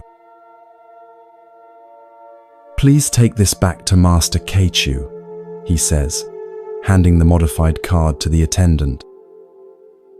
"Tell him Kitagaki requests the honor of his company." The attendant hurries back to Keichu's quarters, presenting the altered card with trepidation. This time, Keichu's reaction is entirely different. His face brightens with a warm smile as he reads the simple name. "Ah, is that Kitagaki? I want to see that fellow." Within moments, the governor is welcomed into Keichu's modest room. You observe from a respectful distance as these two men, one a political leader in modern Japan, the other a keeper of ancient wisdom, sit together in animated conversation. The formality that typically surrounds the governor has vanished, replaced by the natural human connection of two individuals meeting without the barrier of titles or positions. Their laughter occasionally carries across the temple garden, suggesting a genuine meeting of minds rather than a formal official visit. Later, as Governor Kitagaki prepares to leave, you notice a subtle but significant change in his demeanor. He moves with the same authority as before, but there's a new lightness to his step, a clarity in his gaze that wasn't present when he arrived. Whatever transpired in his conversation with Keichu seems to have affected him deeply. Before departing, Kitagaki bows to Keichu with genuine respect, not the formal bow of a governor to a subject, but the bow of one human being to another whom he recognizes as a genuine teacher. "Thank you for receiving Kitagaki," he says with a smile, emphasizing his name without his title. Keichu returns the bow with equal respect. "It was my pleasure to meet such a fellow," he responds with twinkling eyes. "Please come again when you are just Kitagaki." This simple story reveals a profound truth about human connection and the barriers we place between ourselves and authentic experience. Master Keichu's refusal to meet with the governor of Kyoto wasn't rudeness or political statement. It was a direct pointing to a deeper reality that Kitagaki himself immediately understood once it was brought to his attention. By refusing to receive the governor but welcoming Kitagaki the man, Keichu demonstrated the Zen principle of seeing beyond social roles to the essential nature beneath. Titles, positions, and social identities, what Zen might call form, are necessary conventions for organizing society. But when we identify too strongly with these roles, we create barriers that prevent genuine human connection and direct experience of reality. We begin to believe we are our titles, forgetting the unnameable essence that lies beneath all such designations. Governor Kitagaki showed remarkable wisdom in his response. Rather than taking offense, he immediately understood the teaching being offered. By literally crossing out his title, he performed a physical act that represented a deeper psychological shift, temporarily setting aside his social identity to meet the Zen master as one human being to another. This willingness to step outside his official role, even briefly, allowed for an authentic exchange that would have been impossible within the constraints of formal hierarchy. We all carry calling cards that announce our identities to the world, not just our professional titles, but all the ways we define and present ourselves to others. Parent, spouse, expert, achiever, helper, victim. These identities serve practical purposes in social interaction, but they can also become prisons that limit our capacity for genuine presence and connection. Zen practice invites us to periodically cross out these identities, not to discard them entirely, as they serve necessary functions in daily life, but to recognize that they are not who we fundamentally are. When we can set aside our curated self-images and meet life directly, without the filter of our accumulated identities, we open ourselves to the kind of authentic exchange that Kitagaki and Keichu enjoyed. Consider your own various titles and how they might be both useful and limiting. Perhaps being known as the responsible one ensures that others trust you, but prevents them from seeing your playful side. Maybe your identity as the expert in your field brings professional recognition, but makes it difficult to admit when you don't know something. Or your role as the helper allows you to contribute to others' well-being, but makes it challenging to receive help when you need it. As you drift towards sleep, imagine taking out your own calling card, the one that lists all your primary identities and roles. Like Governor Kitagaki, experiment with temporarily crossing out these titles. What remains when you're not defined by what you do, what you know, or how others perceive you? Who are you in the silence between thoughts, in the space beyond names and forms? This nameless essence, what Zen might call your original face before you were born, is what Keichu wanted to meet, and what Kitagaki had the wisdom to reveal.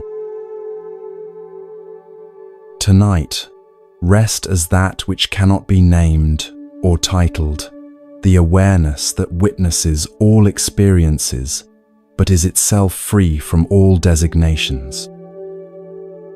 Like Kitagaki setting aside his governorship to meet the Zen master directly, allow yourself to set aside your accumulated identities and rest in the simple, unadorned presence that is your most fundamental nature. From this spacious awareness, genuine connection with yourself, with others, with life itself, naturally emerges.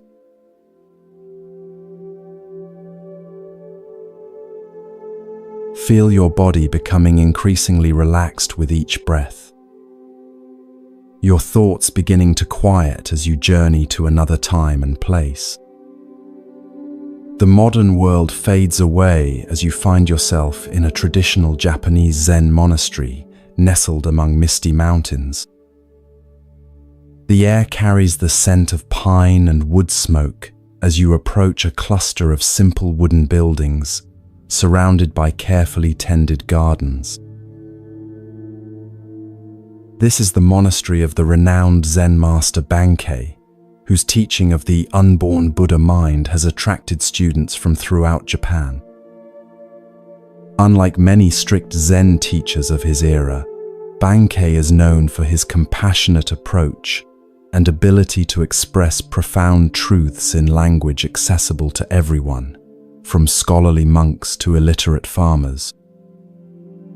His monastery houses both dedicated disciples who have trained for many years and newcomers just beginning their spiritual journey. You find yourself drawn to the monastery kitchen, where the day's first meal is being prepared.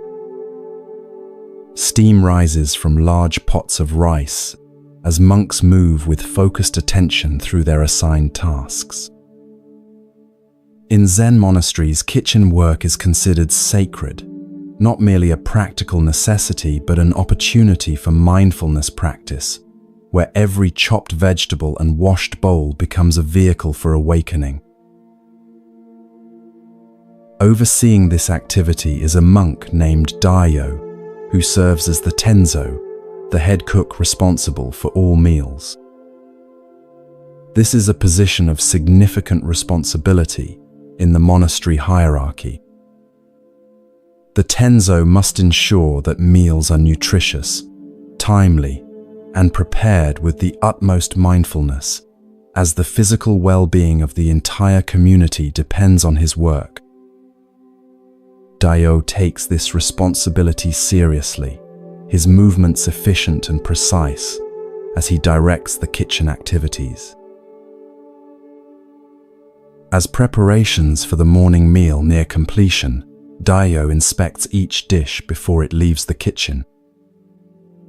One pot contains miso, the fermented soybean paste that forms the base of the daily soup. You notice a particular attention in Dairyo's examination of this dish. He seems to be checking its freshness with special care. According to monastery tradition, Bankei, as the abbot, is served first and separately from the other monks. His meals are prepared with special attention, not as a luxury but to support his teaching activities. This morning, as always, Dairyo personally arranges Bankei's tray, including a bowl of the fresh miso soup, before sending it to the master's quarters with a novice monk. Shortly afterward, the rest of the community gathers in the meditation hall for their meal, which begins and ends with ritual chants offering gratitude for the food. Eating takes place in mindful silence, with each monk fully present to the experience of nourishment. Later that morning, you observe an unusual scene outside the kitchen. Bankei himself approaches, carrying the tray from his breakfast. His expression is serious as he asks for Dairyo. When the head cook appears, Bankei holds out a bowl that still contains some soup. In the bottom of the bowl is a small dead lizard. A ripple of tension moves through the novice monks who have gathered to watch. Such a serious oversight, serving the master food containing something impure, could result in severe consequences. In the strict hierarchy of traditional Zen training, the head cook might be publicly reprimanded or even dismissed from his position.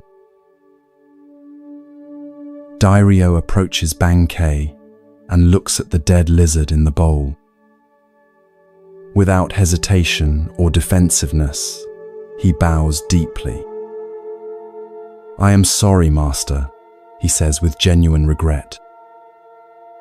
Then, to everyone's astonishment, he takes the bowl from Bankei's hands, picks up the dead lizard, and eats it.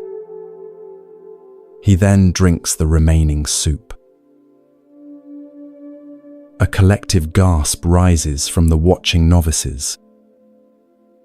Eating something impure, especially something that had died in food, violates not just culinary standards, but deeper cultural and religious taboos in Japanese Buddhism. Daiyo's action seems incomprehensible. Bankei watches Daiyo with a still expression that reveals neither approval nor disapproval. After a moment of silence that seems to stretch into eternity, he simply nods once and returns to his quarters without another word. No punishment is given, no further mention made of the incident. Later that day, you overhear several novice monks discussing what they witnessed. They are trying to understand the meaning of Daiyo's shocking action and Bankei's response. One suggests that Daiyo ate the lizard out of fear of punishment. Another believes it was a demonstration of extreme asceticism. A third wonders if it was simply a desperate attempt to hide the evidence of his mistake. An elder monk who was trained under Bankei for many years overhears their speculation and joins their circle. "You have all missed the point," he says quietly. "What you witnessed was neither fear, asceticism, nor deception. Daiyo's action embodied true responsibility. When we truly take responsibility, we don't make excuses or point fingers. We eat the consequences of our actions, literally in this case." "But couldn't he have simply apologized?" asks one of the novices. The elder monk smiles. "Words are cheap. Anyone can say, 'I'm sorry,' while inwardly making excuses or blaming circumstances. Daiyo didn't just acknowledge his mistake verbally, he fully embodied his responsibility by consuming the very consequence of his oversight. There was nothing left to discuss because the matter was completely resolved in that single action. Another novice speaks up. "Is that why Master Bankei said nothing more about it?" "Exactly," replies the elder. "When someone fully owns their mistake, without any trace of excuse or evasion, what more is there to say?" Bankei recognized Daiyo's profound understanding and responded with equal clarity by allowing the matter to be completely finished. This remarkable story illuminates the Zen approach to responsibility and error. In our usual thinking, we often respond to mistakes with a complex internal process. First denial, then excuse, making, followed perhaps by reluctant admission, blame, shifting, promises of future improvement, and requests for forgiveness. This elaborate dance around error actually prevents us from fully experiencing and integrating the consequences of our actions. Daiyo demonstrates a radically different approach, what we might call eating the blame. Rather than engaging in explanation or justification, he literally consumes the evidence of his oversight. This physical act perfectly embodies the Zen principle of direct action, without the intermediary of excessive thought or speech. There is a mistake. He acknowledges it. He consumes it completely. The matter is finished. Notice the profound emotional freedom in this approach. When we fully accept responsibility, without any trace of defensiveness, we experience a paradoxical lightness. There is nothing to protect, nothing to defend, no elaborate narrative to maintain. This is remarkably different from our usual experience of making mistakes, where we often carry the heavy burden of justification, fear of judgment, and lingering shame. Bankei's response is equally instructive. He doesn't press the point, demand further apology, or use the incident as a teaching opportunity. He recognizes that Dario's action is complete in itself, a perfect expression of understanding that requires no elaboration. By simply nodding and walking away, Bankei acknowledges the completeness of Dario's response and allows the incident to be truly finished. In our personal relationships, how often do we keep mistakes alive through repeated reference, continuing blame, or demands for multiple apologies? Even after someone has acknowledged an error, we might continue to mention it, subtly punishing them or using it as leverage in future disagreements. Bankei demonstrates a more liberating approach. When responsibility is fully taken, the matter is completely closed, leaving no residue of resentment or recrimination. It's worth noting that Dario's action, while dramatic, wasn't performed as a public demonstration of virtue. He wasn't trying to impress Bankei or the other monks with his willingness to eat something impure. His action arose naturally from his deep understanding of responsibility. This points to another Zen principle, that true virtue isn't something we put on for others to see, but arises spontaneously from genuine realization. As you drift towards sleep, consider where in your life you might practice eating the blame. Where might you move from elaborate explanation to simple acknowledgement? From partial admissions couched in justifications to complete acceptance of responsibility? From verbal apologies to embodied action that makes things right? This practice doesn't mean taking blame for things that aren't your responsibility. That would be another form of evasion. Rather, it means fully acknowledging your part in situations without deflection or excuse.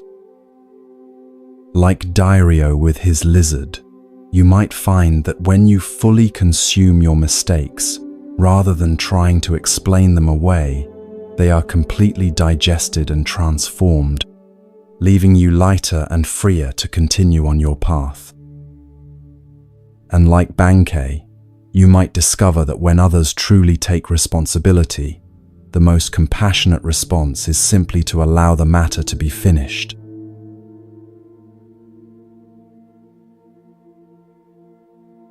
Allow yourself to settle more deeply into comfort, your breath becoming slow and rhythmic. Feel the gentle weight of your body against the surface supporting you as your mind begins to drift. The boundaries of your everyday awareness soften as you journey to Japan during the early Meiji period, a time of profound transition as the country began opening to Western influences after centuries of isolation. You find yourself on a forested mountain path, leading to a renowned Zen temple. The temple belongs to Nanin, a Zen master whose piercing insight and uncompromising teaching have attracted serious students from throughout Japan. Unlike some masters who rely on dramatic methods or elaborate explanations, Nanin's approach is direct and subtle, often revealing profound truths through the simplest of gestures or observations. The temple itself reflects this quality, elegant in its simplicity, with clean lines and unadorned spaces that direct attention to the essential. As you approach the main gate, you notice a young monk sweeping the stone path with deliberate, mindful movements. This is Tenno, who has recently completed his 10-year apprenticeship under another teacher. Though technically no longer a novice, Tenno recognizes that his understanding remains incomplete. He has come to Nanin seeking further refinement of his practice and deeper insight into the nature of Zen. Tenno has already been with Nanin for several months. Each day follows a rigorous schedule of meditation, work practice, and study. You've observed that Tenno approaches these activities with admirable discipline and sincerity. His meditation posture is impeccable, his work thorough, his conduct respectful. By all conventional measures, he appears to be an exemplary Zen student.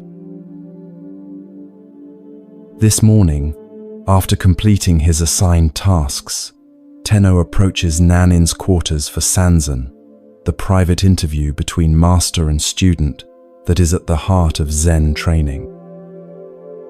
These meetings typically focus on the student's understanding of assigned koans, or direct questions about their practice.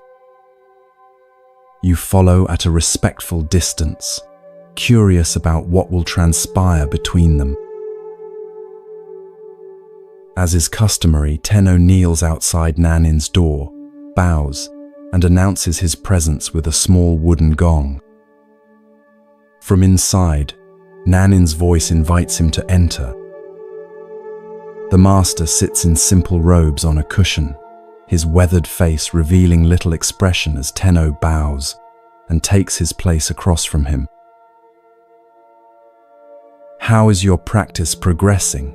Nan-in asks, his voice neither warm nor cold, but attentive. "I believe I am making steady progress, Master," Tenno responds. "I maintain mindfulness during seated meditation, walking practice, and temple work. I observe the precepts with care and study the sutras diligently." Nanin nods slightly. His next question comes unexpectedly. "And when you sleep?" Tenno hesitates, clearly caught off guard. I do not know how to practice while sleeping, Master." "Then your practice is not yet complete," Nan-in states simply. He reaches for his tea bowl, indicating that the interview is finished. Tenno bows and withdraws, his face reflecting confusion and concern. Over the following days, you notice him approaching his practice with even greater intensity, extending his meditation sessions, performing his tasks with painstaking attention, and studying late into the night. Yet when he returns for his next interview with Nanin, the exchange follows a similar pattern. "Have you learned to practice while sleeping?" Nan-in asks. Tenno bows his head. "Not yet, Master. But I have increased my waking practice. I now meditate before dawn and continue until late evening." "That is commendable, Nan-in acknowledges, but your practice remains incomplete. This pattern continues for several months. Tenno exhausts himself with ever more rigorous practice during waking hours, yet Nanin's assessment remains unchanged. You begin to notice the physical toll on Tenno. His face grows gaunt, dark circles form under his eyes, and his movements, though still mindful, carry a quality of strain rather than natural presence. One day, as autumn leaves begin to fall, something shifts. Instead of intensifying his formal practice even further, Tenno appears to step back. He continues his daily activities but with a different quality, less striving, more ease. He begins to take afternoon walks in the forest. Sometimes he sits by the stream near the temple, doing nothing in particular. He even allows himself adequate rest at night, rather than pushing his body to extremes of wakefulness. When Tenno next appears for his interview with Nanin, a subtle change is evident in his demeanor. There is a natural relaxation in his posture, a clarity in his eyes that wasn't visible before. After the customary bows, Nanin again asks his question, "Have you learned to practice while sleeping?" "Master," Tenno responds with a small smile, "when I sleep, I just sleep." Nanin's face breaks into a warm smile, the first you've seen from the usually reserved master. "Now your practice is beginning to mature," he says. "When you sit, just sit. When you walk, just walk. And when you sleep, just sleep." This is the heart of Zen, to be completely present in each activity, without adding anything extra. From that day forward, Tenno's training with Nanin takes on a new dimension.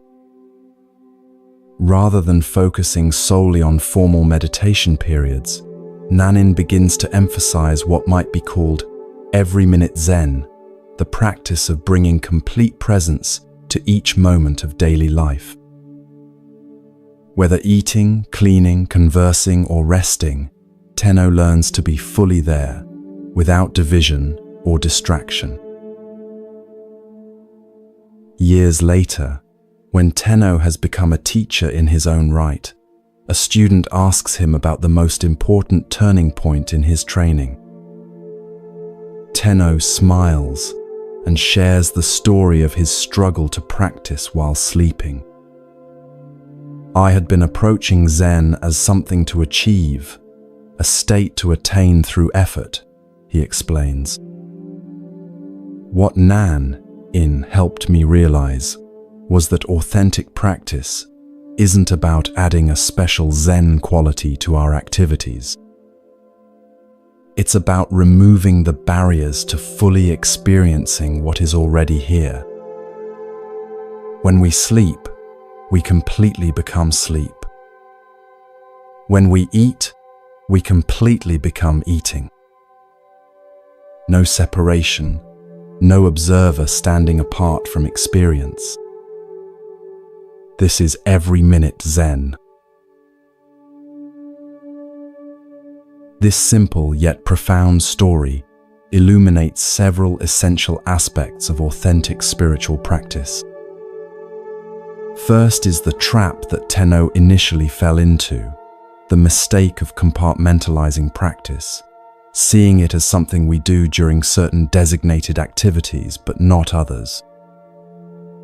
Many of us make this same error, believing that spirituality happens in meditation halls, yoga studios, or houses of worship, but remains separate from ordinary life. We create an artificial division between sacred and secular, practice time, and the rest of our day. Nanin's persistent question about practicing while sleeping challenged this compartmentalization. Sleep represents the ultimate non-doing state. We cannot approach it through effort or control. We cannot force ourselves to sleep through willpower, nor can we remain consciously vigilant while sleeping. By highlighting this apparent paradox, Nanin was pointing to a fundamental misunderstanding about the nature of practice itself. Notice how Tenno initially responded by intensifying his efforts during waking hours, a common but misguided approach when we feel our practice is inadequate. We often believe that if our meditation, prayer, or other spiritual activities aren't yielding the results we seek, we simply need to do more of them or perform them more rigorously. This approach reflects a fundamental misunderstanding of spiritual practice as primarily a doing rather than a being. The breakthrough came when Tenno shifted from striving to allowing, from trying to practice sleep to simply sleeping.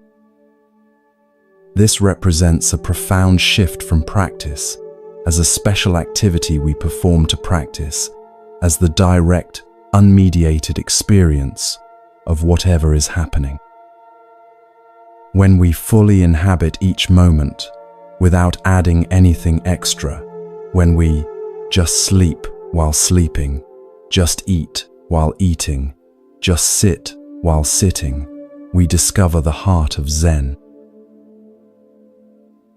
This quality of complete presence has been described by Zen master Dogen as body and mind dropping away. It's not that the body and mind disappear, but rather that the sense of a separate self managing the experience falls away. There is just the pure experience itself, undivided, unmediated, complete. This is what Nanin meant by every minute Zen, a practice not confined to special times or activities, but available in each moment of life. The paradox which Tenno eventually discovered is that this complete presence often emerges naturally when we stop trying so hard to practice in the conventional sense. His breakthrough came not by intensifying effort, but by allowing a natural relaxation into the reality of each moment. This doesn't mean abandoning formal practice periods, which provide important training and support, but rather understanding their true purpose, not as special spiritual times, distinct from ordinary life, but as concentrated opportunities to cultivate the awareness that can permeate every moment. As you drift towards sleep, consider your own relationship with practice. Do you, like Tenno initially, compartmentalize your spiritual life? Do you have designated practice times that seem disconnected from the rest of your experience? Can you sense the possibility of an every-minute Zen that embraces all activities, from the sublime to the mundane, from active engagement to complete rest? Perhaps tonight, as you transition into sleep, you might experiment with Tenno's discovery. Rather than trying to maintain awareness during sleep, which creates a division between the observer and the experience, simply allow yourself to fully become sleep. No separation, no effort, no practice, just the complete embrace of what is already naturally occurring.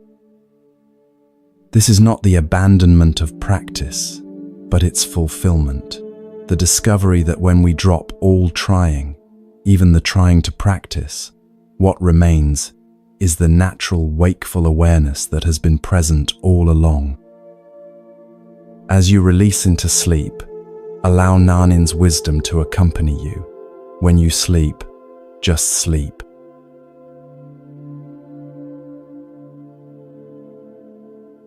Feel your body growing heavier, your breath slower and deeper with each passing moment. The concerns of your day gradually dissolve as you journey to a different time and place. The familiar surroundings of your room fade away, replaced by the sights, sounds, and scents of ancient Japan. You find yourself approaching a modest temple nestled among pine-covered hills. This temple is known not for its grandeur or famous lineage, but for the wisdom of its elderly master. Though his name has been forgotten in historical records, his teachings live on through stories passed down through generations of students. The temple grounds are simple, but meticulously maintained. Stone pathways swept clean, gardens tended with care, buildings modest but in good repair. The atmosphere reflects the master's teaching style, unpretentious, practical, and directly addressing the challenges of everyday life. As you approach the main hall, you notice unusual activity. A prosperous merchant has arrived with his entourage, servants carrying elaborate gifts, fine horses tethered nearby, the merchant himself dressed in silk robes that mark his wealth and status. Such a visitor is uncommon at this humble temple, which typically attracts local farmers, tradespeople, and the occasional wandering monk. The merchant appears to be in his middle years, with the confident bearing of one accustomed to respect and deference. Yet there is something in his expression, a subtle tension around his eyes, a slight furrow in his brow, that suggests inner disquiet beneath his prosperous exterior. He has come seeking something that his wealth has been unable to provide. You follow at a respectful distance as the temple attendants guide the merchant to the master's quarters. The old teacher receives him simply, seated on a worn cushion in a room whose only adornments are a scroll with calligraphy and a small vase holding a single flower. The contrast between the merchant's finery and the master's plain surroundings could not be more striking. After the customary greetings and tea, the merchant explains the purpose of his visit. "Venerable master," he begins, his voice carrying the refined accent of the capital, "I have achieved considerable success in my business enterprises. My warehouses are filled with goods, my ships sail to distant ports, and my home lacks no comfort or luxury." He pauses, his expression shifting subtly. "And yet, despite these accomplishments, I find no lasting satisfaction. A sense of emptiness persists that no acquisition seems able to fill."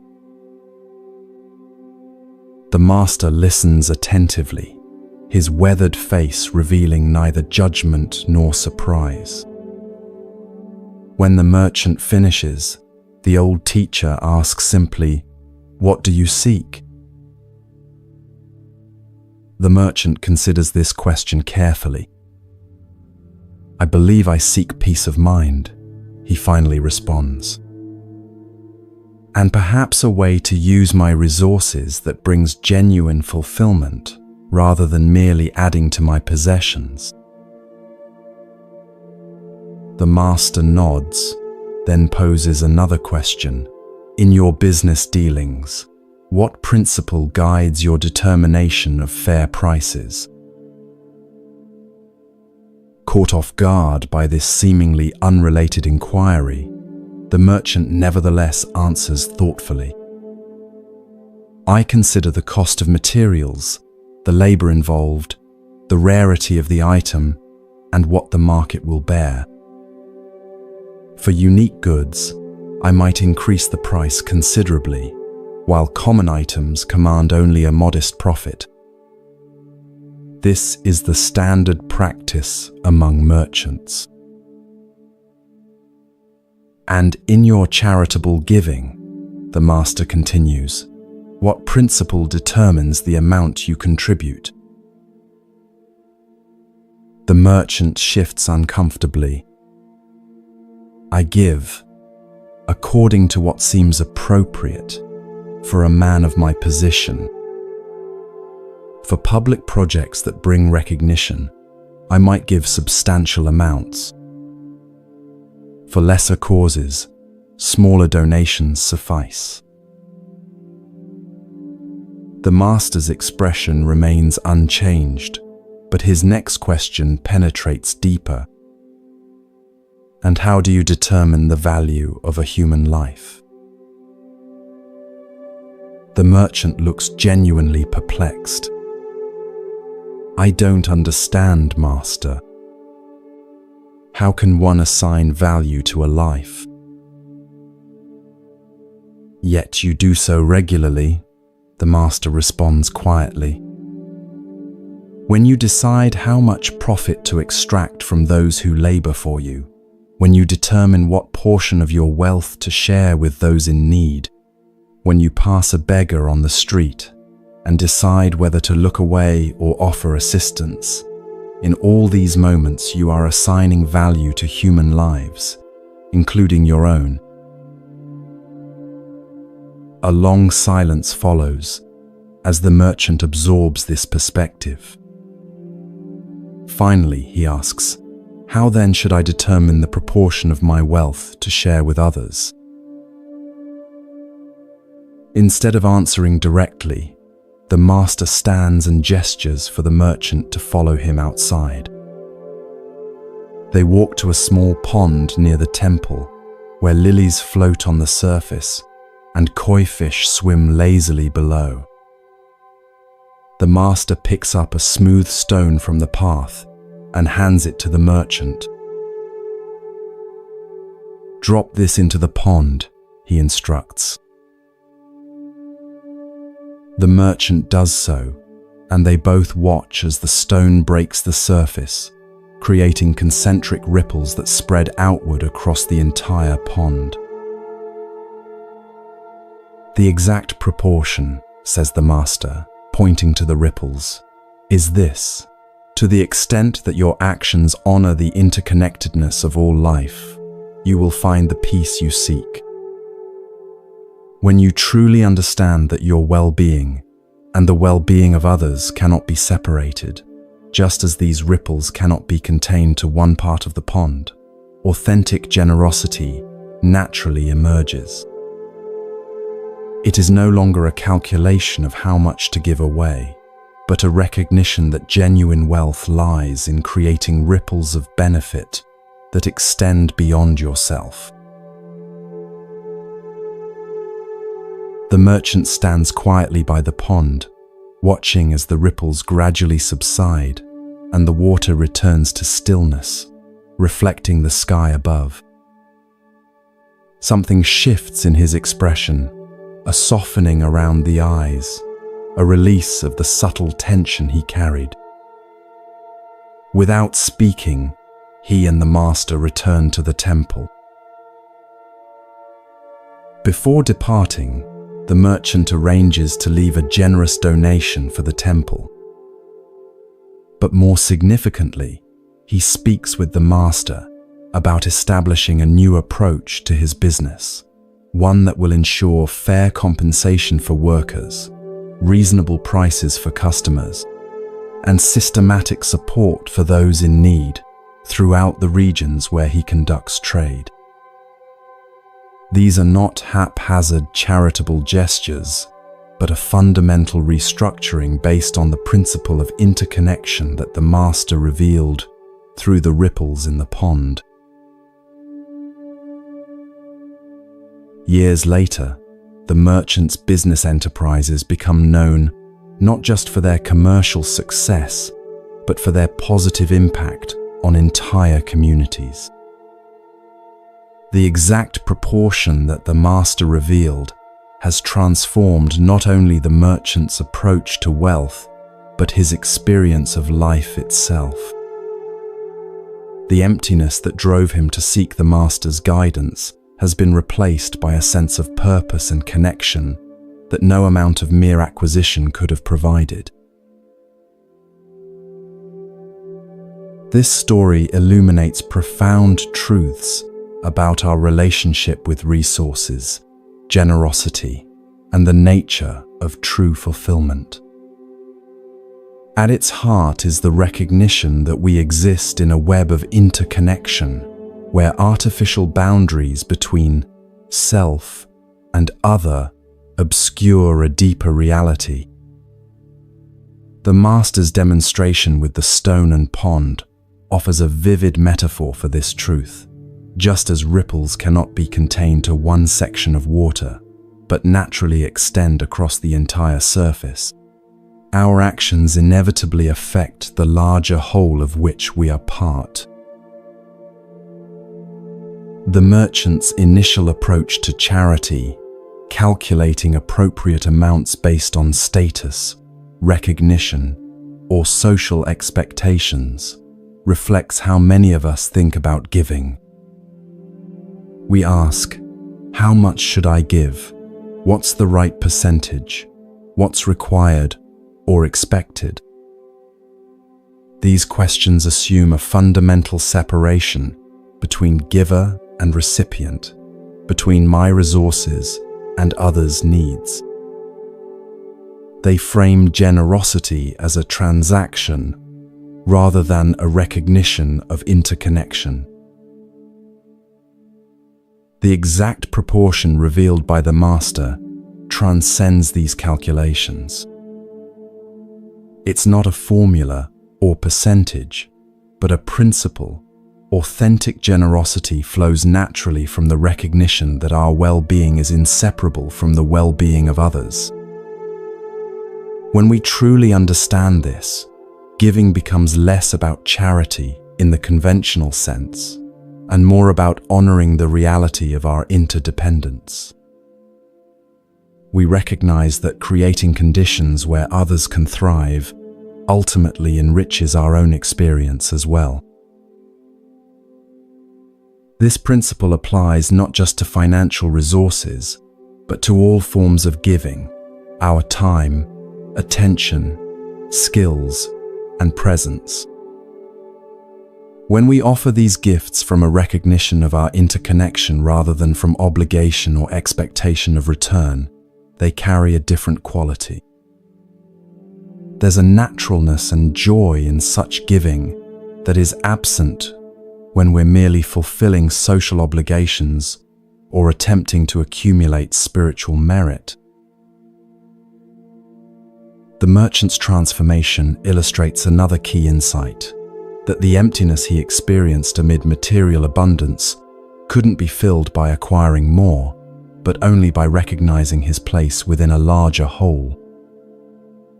This echoes a central teaching across wisdom traditions, that lasting fulfillment arises not from satisfying the self's endless desires, but from transcending exclusive identification with the separate self. As we extend our concern and care beyond our immediate interests, we paradoxically experience a deeper sense of meaning and sufficiency. In the language of Buddhism, this shift reflects the movement from a consciousness dominated by greed, aversion, and delusion, the three poisons that create suffering, to one characterized by generosity, compassion, and wisdom. The master didn't ask the merchant to abandon his business or give away all his wealth. Rather, he invited him to transform his relationship with resources by recognizing the illusory nature of separation and allowing that recognition to inform his decisions.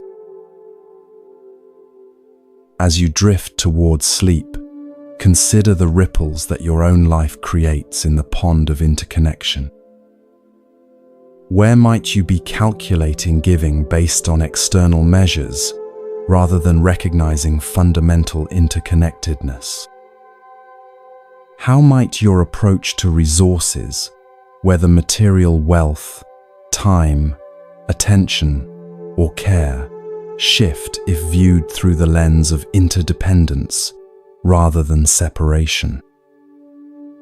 Perhaps the exact proportion that brings lasting fulfillment is not a numerical formula, but a way of being that honors the reality that, like ripples in a pond, our well-being and the well-being of others cannot ultimately be separated.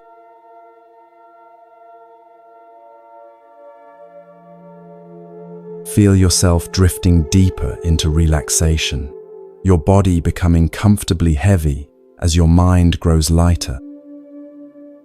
The boundaries between waking and dreaming begin to blur as you journey to feudal Japan, to a time when Zen Buddhism was flourishing throughout the country. The concerns of your day gradually dissolve as you find yourself approaching a mountain temple known for its rigorous training and the profound wisdom of its master. The temple is nestled among ancient cedars that sway gently in the mountain breeze. Stone lanterns line the path leading to its entrance, and the air carries the delicate scent of incense. Unlike the grand temples of Kyoto, this one is relatively modest, its beauty lying in its harmony with the natural surroundings rather than in elaborate ornamentation. This is a place dedicated to serious practice rather than ceremonial display. As you approach the main gate, you notice an unusual visitor arriving, a scholar dressed in the fine robes of the educated elite, accompanied by several attendants carrying scrolls and writing materials. This is clearly no ordinary pilgrim seeking simple spiritual guidance. The scholar's bearing suggests someone accustomed to academic debate and intellectual mastery, rather than the humble posture typical of those who come to study Zen. You learn from overhearing the temple monks that this visitor is a renowned philosopher and scholar who has written extensively on Buddhist doctrine. His commentaries on sutras are studied throughout the country, and his reputation for intellectual brilliance is matched only by his confidence in debate. He has come to challenge the temple's master, believing that through rigorous philosophical questioning, he can either expose limitations in the Zen approach or gain new insights to incorporate into his scholarly work. The scholar is escorted to the master's modest quarters. You follow discreetly, curious about how this encounter between intellectual prowess and Zen directness will unfold. The master, an elderly monk with a weathered face and clear eyes, receives the scholar without ceremony, inviting him to sit on a simple cushion across from his own. "I have studied Buddhist texts extensively," the scholar begins, "and have engaged in debate with masters of various schools. I find Zen's claim to transmission beyond words and letters philosophically problematic. If truth cannot be expressed in language, how can it be communicated at all? And if it can be communicated without words, why have Zen masters themselves written so many commentaries?" The master listens attentively, neither impressed nor dismissive. When the scholar finishes his opening challenge, the master asks simply, "Would you like some tea?" Somewhat taken aback by this seemingly irrelevant response, the scholar nevertheless agrees. As the master prepares the tea with mindful movements, the scholar launches into a detailed critique of Zen methodology, citing apparent contradictions between different masters' approaches and questioning the efficacy of meditation compared to intellectual analysis. The master places a cup of tea before the scholar without comment and returns to his seat. Undeterred, the scholar continues his philosophical questioning, touching on the nature of Buddha nature, the problem of dualistic thinking, and the paradoxes inherent in seeking enlightenment through practice. His arguments are well constructed and draw upon an impressive range of textual sources. Throughout this intellectual barrage, the master remains silent, neither agreeing nor disagreeing, neither defending Zen nor criticizing the scholar's approach. His face reveals neither impatience nor boredom, just present attention. As evening approaches and the light begins to fade, the scholar's questions continue unabated. A young monk brings in a lamp and, seeing that the room has grown chilly with the mountain evening, lights a fire in the small hearth. The master occasionally tends the fire with a poker, but offers no response to the scholar's increasingly frustrated attempts to elicit a definitive answer to his philosophical challenges. Hours pass. The scholar, determined to receive some form of engagement, continues his questioning past midnight. His attendants have long since retired to the quarters provided for them, but the scholar remains, his intellectual persistence matching the master's silent endurance. The fire burns low, casting gentle shadows across the simple room. Near dawn, the scholar, exhausted but still determined, poses what he considers his most penetrating question. What is the essential nature of mind itself, beyond all conceptual formulations? At this, the master suddenly stands, takes the fire poker, and holds it up before the scholar's face. "Do you see this poker?" he asks, breaking his night-long silence. "Of course I see it," replies the scholar, perplexed by this simple question after hours of sophisticated philosophical inquiry. In a swift motion, the master lightly taps the scholar on the shoulder with the poker and says, "Then you have your answer." The poker is iron, forged in fire, cooled in water, and now warm from the flame. It is exactly what it is, nothing added, nothing taken away. Your mind, in this moment of direct perception, is no different.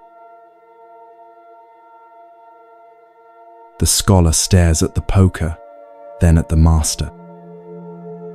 Something shifts in his expression, a subtle release of tension, a softening around the eyes. The night-long stream of conceptual thinking seems to pause, and in that space of mental quietude, a different kind of understanding begins to dawn. For perhaps the first time, he experiences the directness the master has been demonstrating through his silence.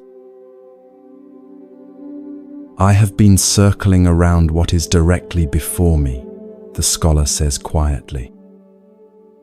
Like someone dying of thirst while discussing the chemical properties of water instead of drinking from the stream at his feet.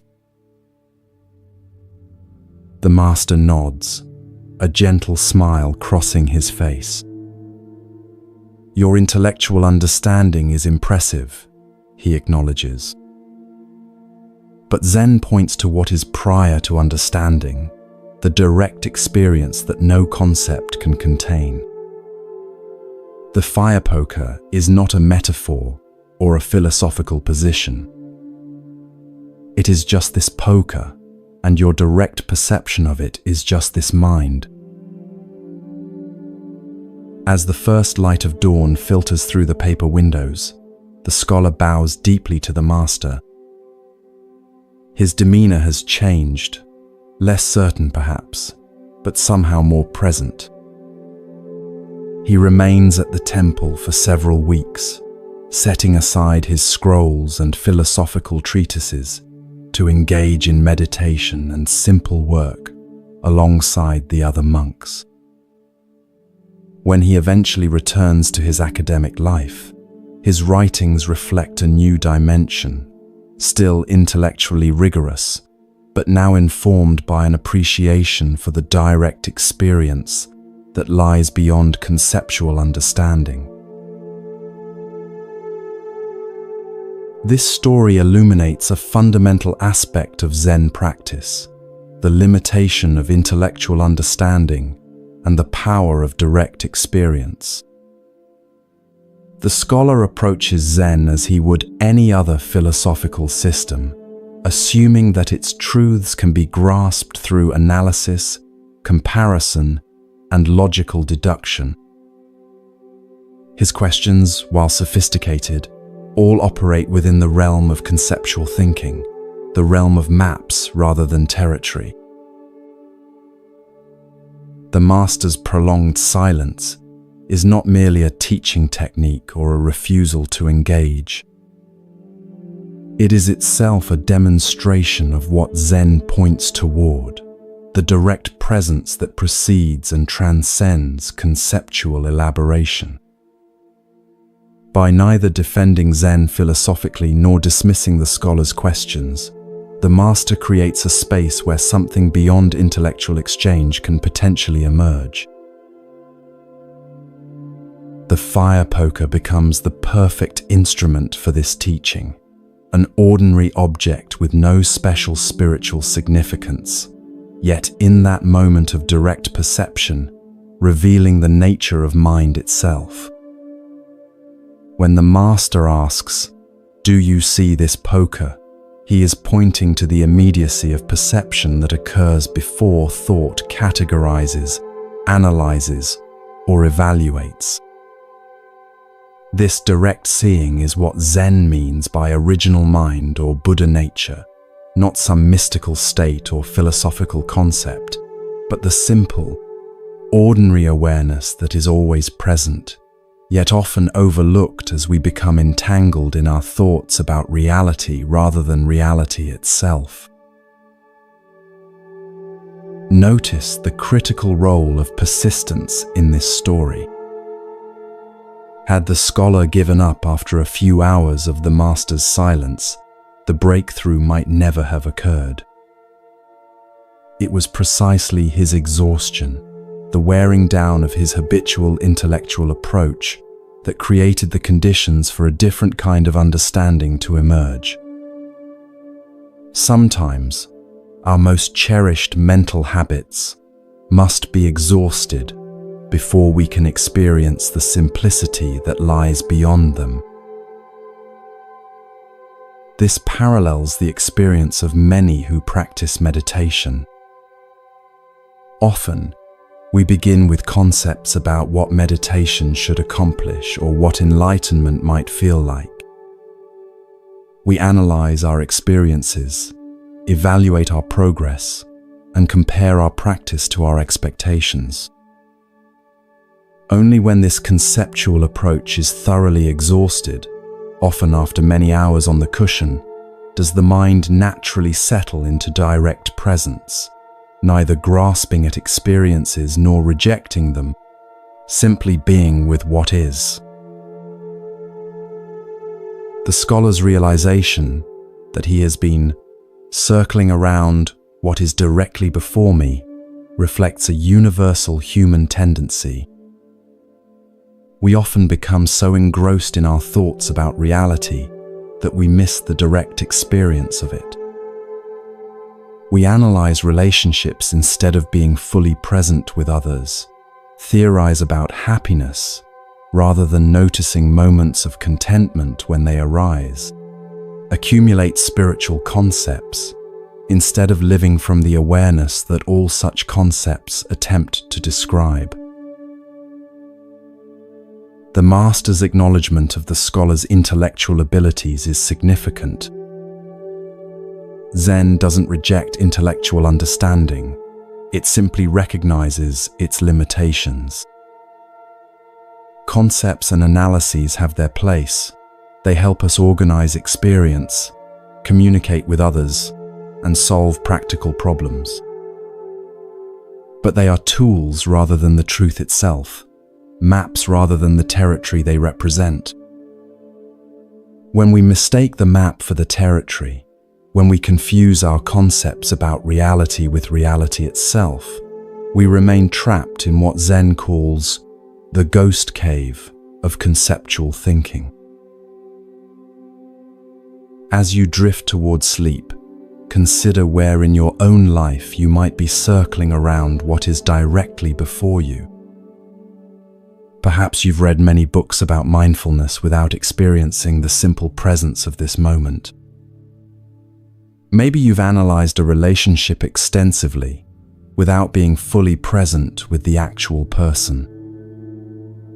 Or perhaps you've accumulated spiritual concepts while overlooking the awareness in which all concepts appear. The fire poker is always right here, in the sound of your breath, the feeling of your body against the bed, the simple awareness that witnesses all experience. No special state is required to access this directness. It's available in every ordinary moment, requiring only that we pause our endless thinking about experience long enough to experience directly. As the Zen saying goes, don't mistake the finger pointing at the moon for the moon itself.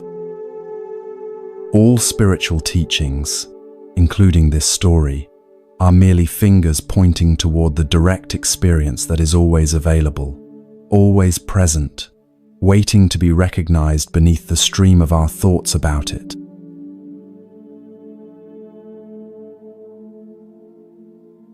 Feel your body becoming heavier with each breath, sinking deeper into comfort. The sounds around you begin to fade as you journey to another time and place. Imagine yourself walking along a forest path in Japan, the ground soft beneath your feet, the air fresh with the scent of pine and moss. Bird songs echo through the trees as sunlight filters through the canopy in golden shafts. You follow the winding path until it opens onto a small clearing where a modest temple stands. This is not one of Japan's grand ornate temples, but a simple wooden structure that seems to have grown naturally from the forest floor. A stream runs nearby, its gentle murmur creating a perfect backdrop for meditation. This is the temple of Gasan, a respected Zen teacher known for his clear wisdom and open mind. As you approach, you notice unusual activity today. A visitor unlike the temple's typical students has arrived, a young man in Western clothing carrying a book bound in leather. From snippets of conversation among the monks, you learn he is a university student who has been studying Christianity with Western missionaries. Curious about how different spiritual traditions might compare, he has come to show Gasan some passages from the Christian Bible and hear the Zen master's perspective. You follow as the young man is led to Gasan's simple quarters. The room contains only a low table, a few cushions, and a scroll with calligraphy hanging in the alcove. Gasan himself sits in meditation, his eyes open but focused on nothing in particular. Though probably in his 60s, his posture is straight and vital, his presence conveying both alertness and profound ease. The student bows respectfully and introduces himself. Gassan gestures for him to sit on a cushion nearby. You can feel the nervousness in the young man as he carefully places his Bible on the low table between them. He's clearly unsure how this Zen master might react to Christian scripture. "Master Gassan," he begins, his voice betraying a slight tremor, "I have been reading the Christian Bible with missionaries from America. I find some of its teachings beautiful, but I wonder how they compare with Zen wisdom.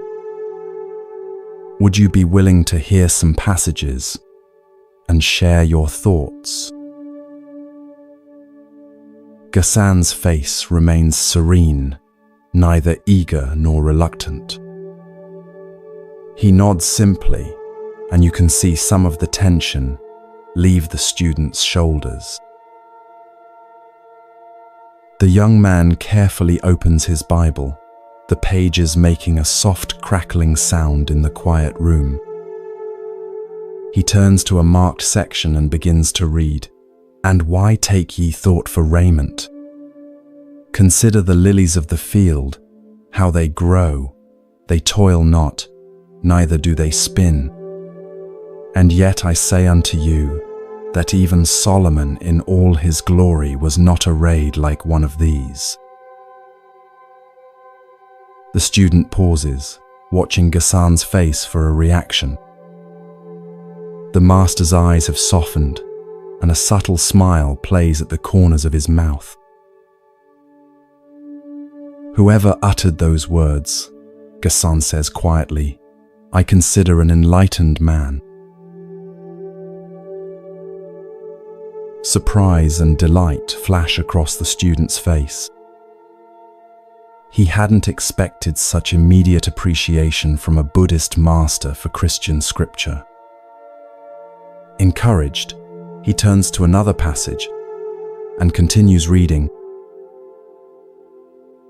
"Ask, and it shall be given you. Seek, and ye shall find. Knock, and it shall be opened unto you. For everyone that asketh receiveth, and he that seeketh findeth, and to him that knocketh it shall be opened." The late afternoon sun casts long shadows across the room as Gassan listens intently. When the student finishes, the master nods thoughtfully.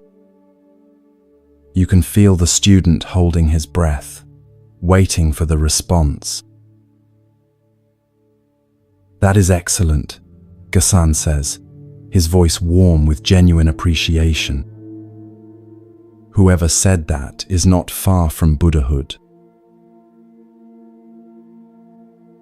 The look of joy on the student's face is unmistakable. You can almost see his conception of spiritual boundaries dissolving before your eyes. What he had perhaps imagined as competing religious systems now appears in a new light, as different expressions of the same fundamental truths. As twilight approaches, student and master continue their conversation, the atmosphere growing increasingly warm and open. You notice how Gassan neither adopts Christian terminology nor attempts to convert the passages into Buddhist concepts. He simply recognizes truth when he encounters it, regardless of its source or packaging. Later, as the student prepares to leave, he asks one final question. "Master Gassan, do you find that the essential teachings of Christianity and Buddhism are the same?" Gassan looks at him with clear eyes that seem to see far beyond the surface of things. "Truth is truth," he replies simply. When we recognize the lilies of the field in their suchness, when we understand the nature of seeking and finding, these insights transcend any single tradition. The packaging may differ, but when genuine wisdom speaks, those with open hearts recognize it, whether it comes from the Buddha, Jesus, or the wind in the pine trees. As the student bows and departs, you notice how differently he carries himself, more lightness in his step, more openness in his face. He came seeking comparison and perhaps validation of one tradition over another. He leaves with something far more valuable, a glimpse of the universal truth that all genuine spiritual paths point toward. This simple yet profound encounter reveals much about the nature of true spiritual understanding. Gasson demonstrated what we might call religious literacy, the ability to recognize wisdom regardless of its source or the tradition from which it emerges. Rather than getting caught in doctrinal differences or theological debates, he went straight to the heart of the teachings themselves. The passages the student read contain insights that align perfectly with Zen understanding. Consider the lilies of the field, points to the natural perfection that exists prior to human striving, what Zen might call our original nature that needs no adornment or improvement. Just as the lilies grow naturally, without effort or anxiety about their appearance, our true nature manifests most perfectly when we stop trying to enhance or perfect ourselves through endless striving. Similarly, "Seek and ye shall find" reflects the Zen understanding that our essential nature, what some traditions call Buddha nature, is always present but must be recognized through sincere inquiry. The seeking itself becomes a form of finding when approached with genuine openness. This parallels the Zen saying, "What you seek is where you stand," pointing to the immediate availability of what we often believe is distant or separate from us. Notice that Gasson didn't need to convert these teachings into Buddhist terminology or claim them for his own tradition. His response reflects a recognition that truth is not the exclusive property of any single religion or philosophy. Like water that takes the shape of whatever container holds it while remaining essentially the same, spiritual truth may be expressed through different cultural forms and language, while pointing to the same fundamental reality. This open, non-dogmatic approach stands in stark contrast to religious exclusivism, the belief that one's own tradition has a monopoly on truth, while others are mistaken or incomplete. Gasson demonstrates a more inclusive understanding that sees different spiritual traditions not as competitors, but as diverse expressions of human wisdom responding to the same fundamental questions: what is our true nature? How should we live? What constitutes a life of meaning and freedom from suffering? As you rest tonight, consider where in your own thinking you might be creating unnecessary boundaries between wisdom, traditions, or sources of insight.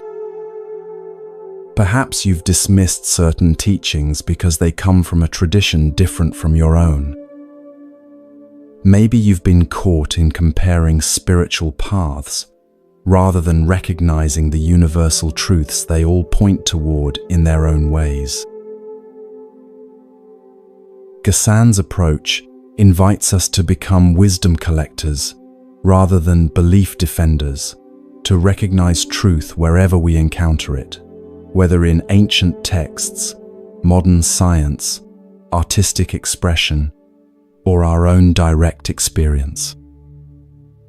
This doesn't mean that all spiritual teachings are identical or equally valuable in all contexts.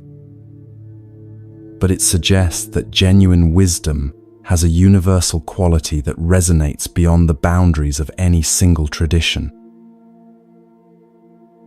As your awareness drifts towards sleep, imagine yourself sitting in Gassan's simple room, sunlight filtering through paper windows, the sound of the stream mixing with birdsong outside.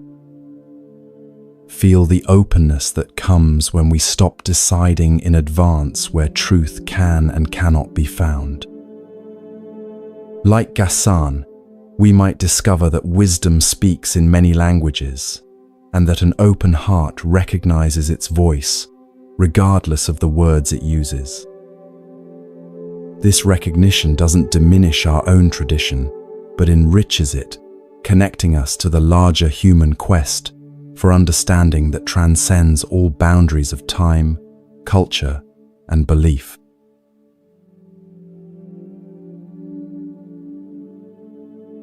Your body feels deliciously heavy now, sinking deeper into relaxation with each breath. Behind your closed eyelids, the darkness transforms into a misty mountain landscape in ancient China. You can feel the cool, damp air against your skin and hear the distant call of birds echoing through forested valleys. Your feet carry you along a narrow path winding up a steep mountainside. After climbing for what seems like hours, you reach a small plateau where a humble hermitage stands. Built of rough-hewn timber with a thatched roof, it blends so naturally with its surroundings that you might have missed it if not for the thin wisp of smoke rising from its central fire pit. This is the dwelling of Master Gute, a Zen teacher who left the comforts of temple life years ago to practice in solitude. Despite his preference for isolation, Gute's reputation for wisdom has spread, and occasionally seekers brave the difficult journey to receive his teaching. Today, you're not the only visitor. Just ahead of you on the path walks a young monk, his simple robe dusty from travel, determination evident in his steady pace. As you both approach the hermitage, the door slides open. Master Gute appears, a wiry man of middle years, with weathered skin and clear, penetrating eyes. His appearance is unremarkable. Nothing about his physical presence suggests spiritual accomplishment or special status. Yet something in his quality of attention, in the way he fully occupies this moment, creates an atmosphere of extraordinary presence. The young monk bows deeply.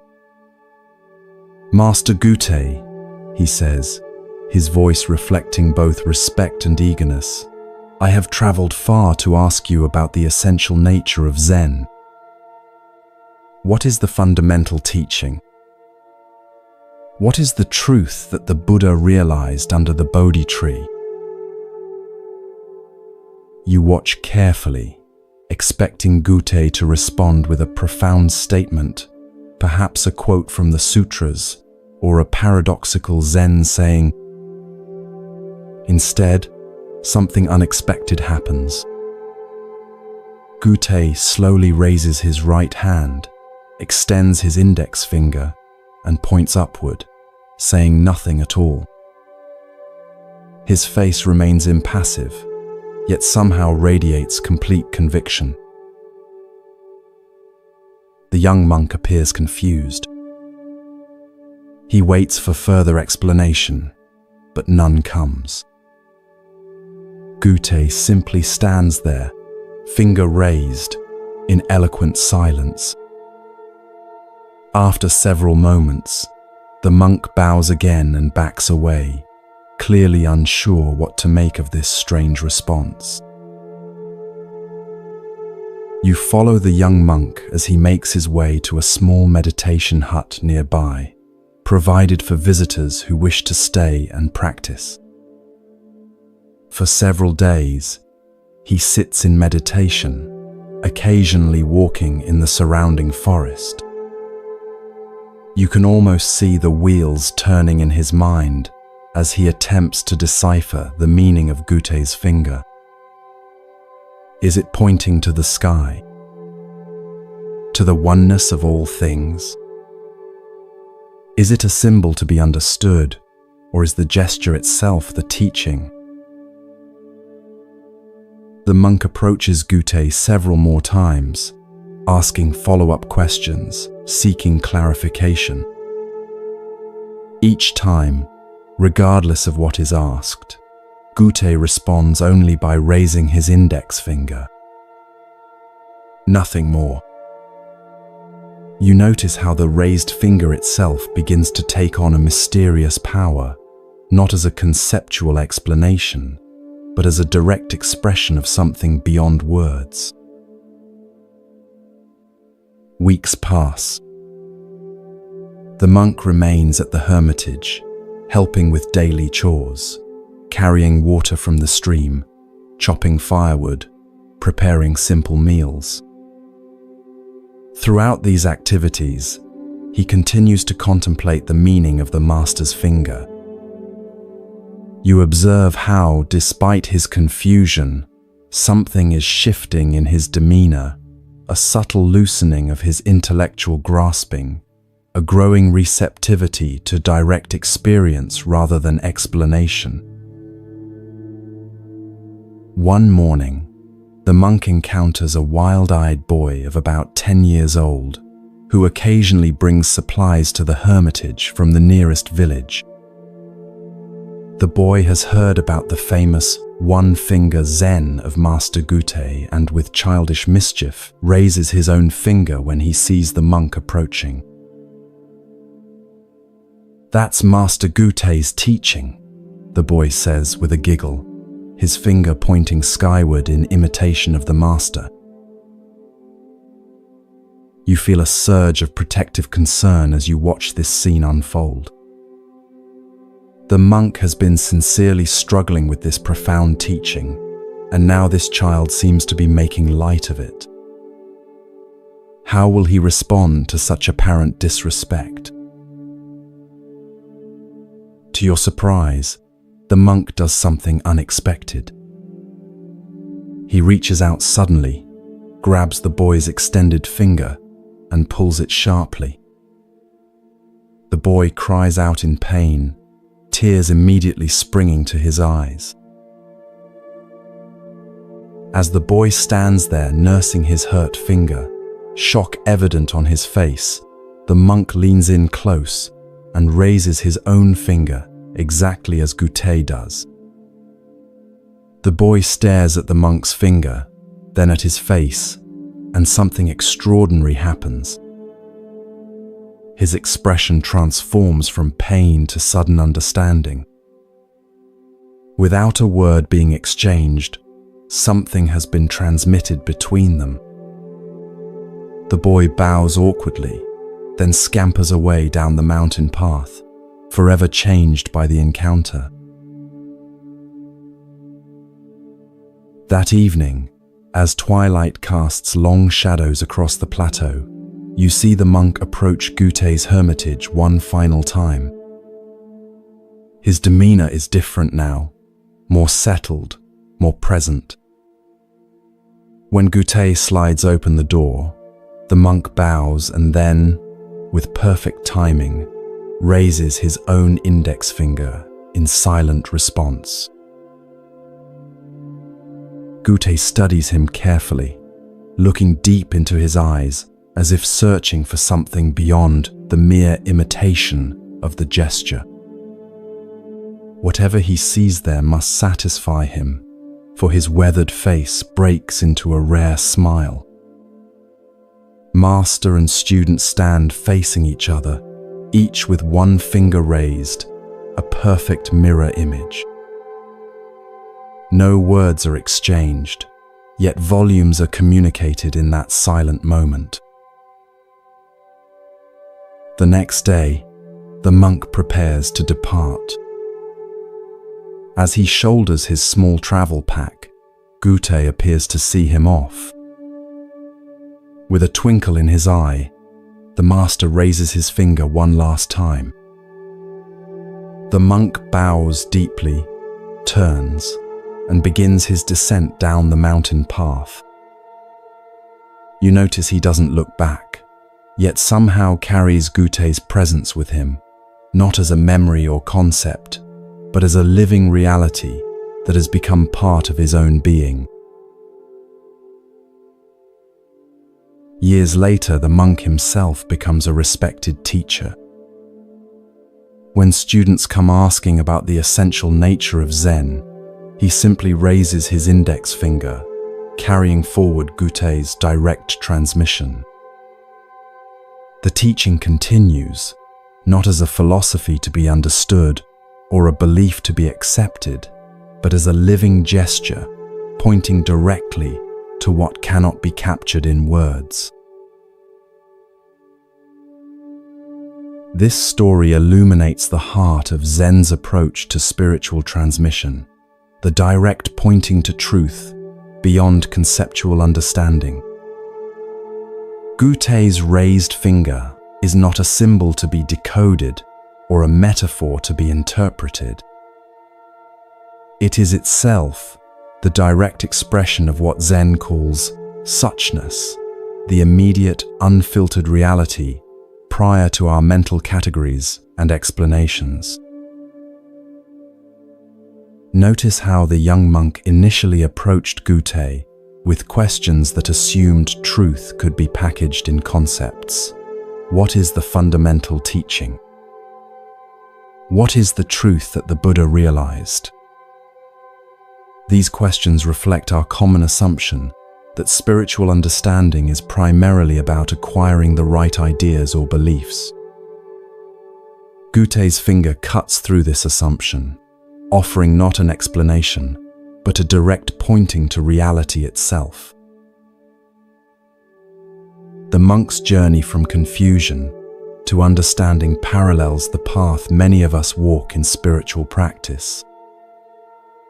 At first, we try to grasp teachings intellectually to fit them into our existing frameworks of understanding. We want explanations, systems, practices that promise specific results. Like the monk puzzling over the meaning of Gute's finger, we search for the correct interpretation that will satisfy our intellect. True understanding often arrives unexpectedly, not through accumulating more concepts, but through direct experience that bypasses conceptual thinking altogether.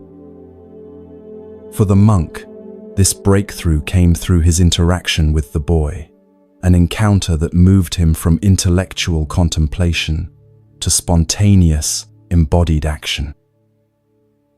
In that moment, the finger ceased to be something to understand and became something to live. The physical sensation of your own finger is available right now as you rest.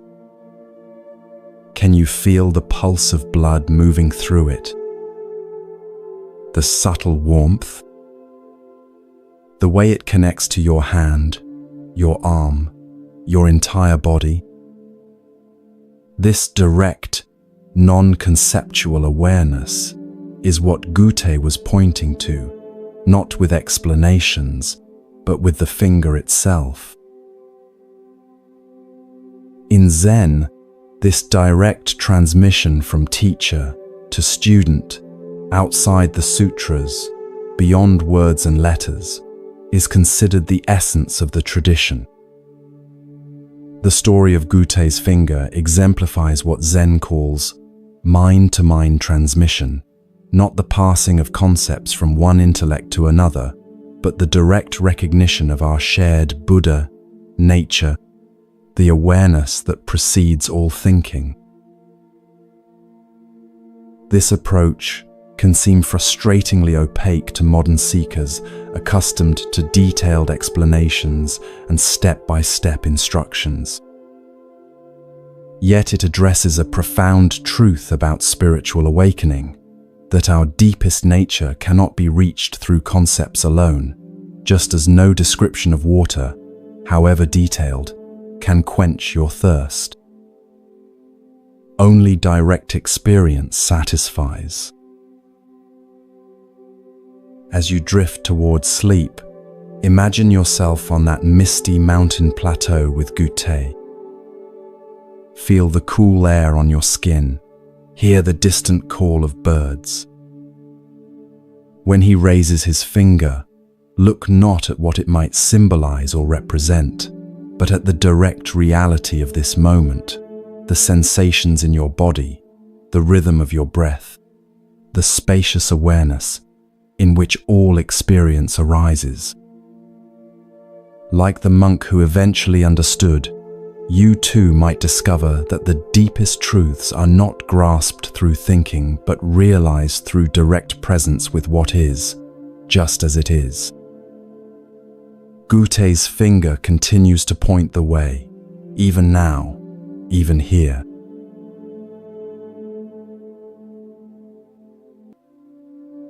Feel your body growing heavier with each breath, your mind drifting into a state of peaceful receptivity. The familiar surroundings of your room gently fade as you journey to a different time and place. The soft darkness behind your eyelids transforms into a bustling marketplace in medieval Japan. The air fills with the mingled scents of fresh vegetables, fish, incense, and wood smoke. You find yourself standing at the edge of the market square, where vendors call out their wares and shoppers haggle over prices. Children dart between stalls, and merchants carefully count coins. It's a scene of ordinary commerce, until your attention is drawn to an extraordinary figure making his way through the crowd. Unlike the serious-faced merchants and purposeful shoppers, this man radiates an unmistakable joy. He's a portly monk with a shaved head, dressed in simple robes that have seen better days. A large cloth sack is slung over his shoulder, and his face bears the broadest, most genuine smile you've ever seen. Children flock to him, and even the harried adults seem to brighten as he passes. Who is that? You ask a nearby vegetable seller who's watching the monk with evident affection. That's Hote, she replies, smiling herself now. Some call him the happy Chinaman, though no one knows if he really came from China. He's been wandering these parts for as long as anyone can remember. You follow Hote as he makes his way through the marketplace. Unlike other monks who solemnly request alms, Hote seems to be giving rather than receiving. From his large sack, he produces small treats for the children, sweet rice cakes, tiny carved wooden animals, colorful pebbles that catch the light. Each gift is presented with a delighted laugh, as if the giving brings him more joy than the receiving could possibly bring the children. The adults, too, receive his gifts, though theirs are often less tangible. For a frazzled mother with a crying infant, he produces a moment of unexpected peace by making silly faces that transform the baby's wails into giggles. For a merchant whose vegetables are beginning to wilt in the afternoon sun, he creates a makeshift shade from his own wide-brimmed hat. For an elderly man struggling with a heavy load, he offers not just help, but companionship, telling a story that transforms the labor into a shared pleasure. You notice something curious about Hote's famous sack. Though he continually takes things out of it, toys, treats, practical tools. It never seems to empty. And though people frequently give him small offerings of food or simple items, which he accepts with genuine gratitude, the sack never appears to get fuller. It's as if the contents maintain a perfect balance, neither depleting nor accumulating. As evening approaches and the market begins to close, Hote finds a spot beneath a large tree at the edge of the square. He settles his substantial form on the ground with surprising grace, places his sack beside him, and closes his eyes, still smiling. Several children linger nearby, clearly reluctant to leave his presence. One bold little girl approaches and tugs at his sleeve. "Hote-san," she asks, "why are you always so happy?" Hote opens his eyes and regards her with such warmth that you can almost feel it from where you stand. "Because there is nothing to be unhappy about," he replies, his voice rich and resonant. The girl frowns, clearly unconvinced. "But sometimes sad things happen," she persists. "Sometimes people are mean, or things break, or it rains when you want to play outside." Hote nods thoughtfully. "Yes, all these things happen," he agrees. "But being unhappy about them is like carrying 2 sacks instead of 1. He pats the cloth bag beside him. "This sack I carry holds everything I need for today. No more, no less. If I carried another sack filled with worries about yesterday and fears about tomorrow, I would be too burdened to play with you or enjoy this beautiful evening." The girl considers this, her small face serious. "But how do you put down that second sack?" she asks. Hote's laugh rings out, full of genuine delight at her wisdom. "That's the best question," he exclaims. "You put it down by noticing when you're carrying it. Right now, for instance, are you carrying that heavy second sack, or are you simply here with me under this tree?" The girl's face clears, and she giggles. "I'm here with you." "Exactly," says Hote, his smile somehow growing even wider. "And that's all there ever is. Just this moment, this place, this encounter. When we're fully here, the second sack disappears all by itself." As darkness falls, parents call their children home. The girl gives Hote a quick, impulsive hug before skipping away. You watch as Hote settles himself for the night, using his sack as a pillow, seemingly as content to sleep under the stars as anyone might be in the finest palace. The next morning, you follow Hote as he continues his wandering.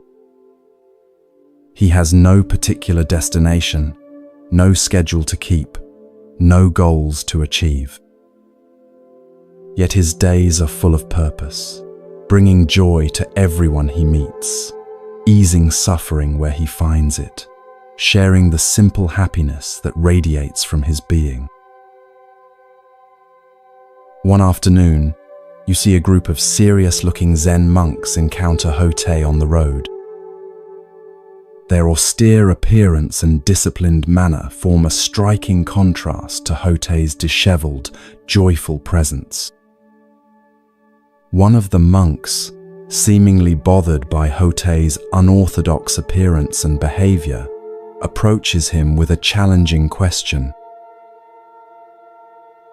You call yourself a monk, the stern monk says, yet you follow none of the traditional practices. You don't live in a monastery. You don't perform proper rituals. You laugh and play instead of maintaining dignified silence. What is the meaning of Zen to you? Hotei says nothing. Instead, he simply puts down his sack. He stands there, empty-handed, his smile as natural as the sun in the sky, his presence radiating a wordless contentment that needs no explanation or defense. The questioning monk's expression shifts, first confusion, then a dawning recognition. Something in Hotei's simple gesture and unshakable presence has communicated more than 1,000 sutras could convey. The monk bows deeply, a new humility evident in his posture. When he straightens, his own face has softened, a small smile beginning to form. "Thank you for the teaching," he says quietly. Hotei picks up his sack again, gives the monk a friendly pat on the shoulder, and continues on his way, spreading joy with each step, as naturally as a flower spreads its fragrance.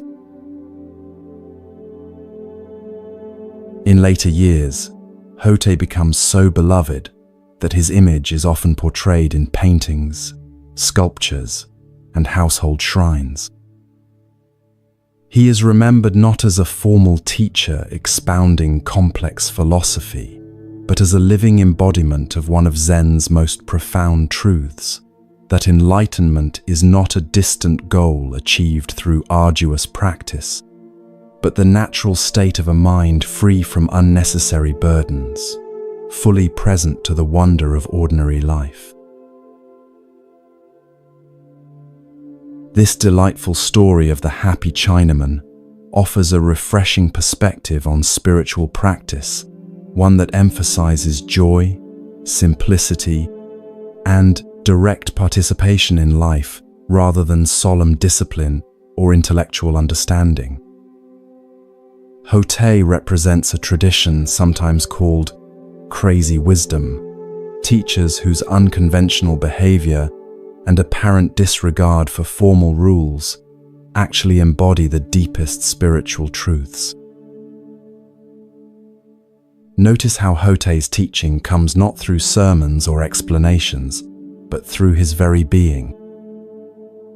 His joy isn't something he achieves through effort or maintains through positive thinking techniques. It flows naturally from his complete presence in each moment, his freedom from the second sack of regrets about the past and worries about the future. Hotei's famous sack represents a profound teaching about appropriate relationship to possessions and circumstances. He carries what he needs for the day, no more, no less. Unlike those of us who accumulate far beyond our needs, or, conversely, deny ourselves basic comforts in the name of spiritual practice, Hotei demonstrates the middle way that Buddhism has always advocated, neither indulgence nor deprivation, but just what's needed for the journey. The sack's mysterious property, never emptying despite Hotei's constant giving, never filling despite what he receives, points to a spiritual principle that many traditions recognize, that generosity creates abundance rather than scarcity. When we give from a place of joy rather than obligation, when we receive with genuine gratitude rather than entitlement, we participate in a natural flow that defies our usual economic logic of gain and loss. Hotei's response to the little girl reveals his teaching method, simple, direct, and tailored to the listener's capacity for understanding. Rather than offering abstract philosophy, he uses the concrete metaphor of the second sack, making a profound spiritual truth accessible even to a child. And his delight in her question shows how he honors the wisdom that can come from any source, including the very young. The encounter with the formal monks highlights the contrast between institutional religion, with its emphasis on proper form and tradition, and direct spiritual experience that might manifest in unexpected ways. The questioning monk initially mistakes Hotei's unconventional appearance and behavior for spiritual immaturity, only to discover that this seemingly simple, joyful figure has realized the very essence of what all the monastery's disciplines aim to cultivate. As you drift towards sleep, consider your own second sack, the unnecessary burdens of regret, worry, self-consciousness, or excessive planning that you might be carrying. Can you feel the weight of these mental constructions? Can you sense how they pull you away from the simple joy of being fully present in this moment? Hotei's teaching offers a direct invitation: put down the second sack. Not through elaborate techniques or strenuous effort, but simply by noticing when you're carrying it and choosing to be fully here instead. In this moment of preparing for sleep, can you feel the natural contentment that arises when the mind stops its restless wandering and settles into simple presence? This is Hotei's gift, the recognition that joy is not something to be pursued or achieved, but our natural state when we remove the obstacles to experiencing it. Like the happy Chinaman himself, you might discover that the happiness you seek is not in some distant future or special circumstance, but right here, available whenever you fully arrive in the present moment.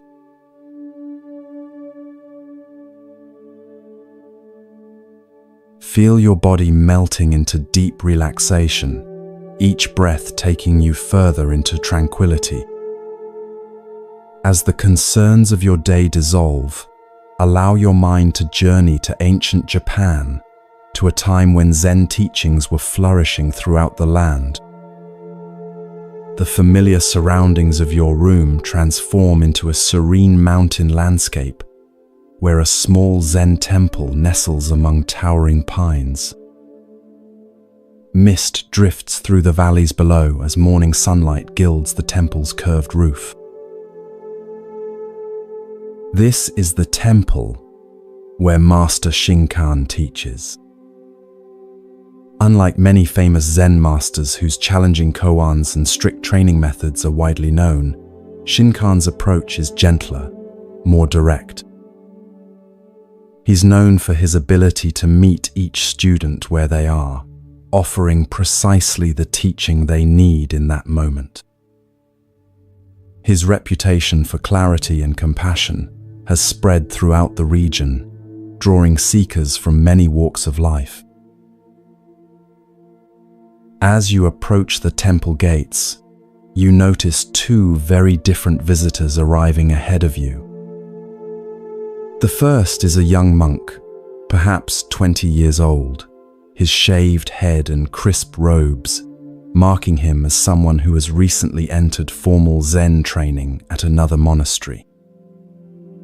His posture is perfect, his movements controlled and mindful. He holds a small bundle containing, you imagine, sutras and notes from his studies. The second visitor is an elderly man, his weathered face and calloused hands suggesting a lifetime of physical labor. Though clearly well into his 50s, he moves with the easy strength of someone accustomed to daily work. His clothes are simple but clean, the garb of a farmer or tradesman rather than a religious seeker. Unlike the young monk, he carries nothing but a small cloth bundle that might contain a midday meal. Both visitors have come to seek Master Shinkan's guidance, though for different reasons. You follow them into the temple courtyard, curious about how the master will respond to their questions.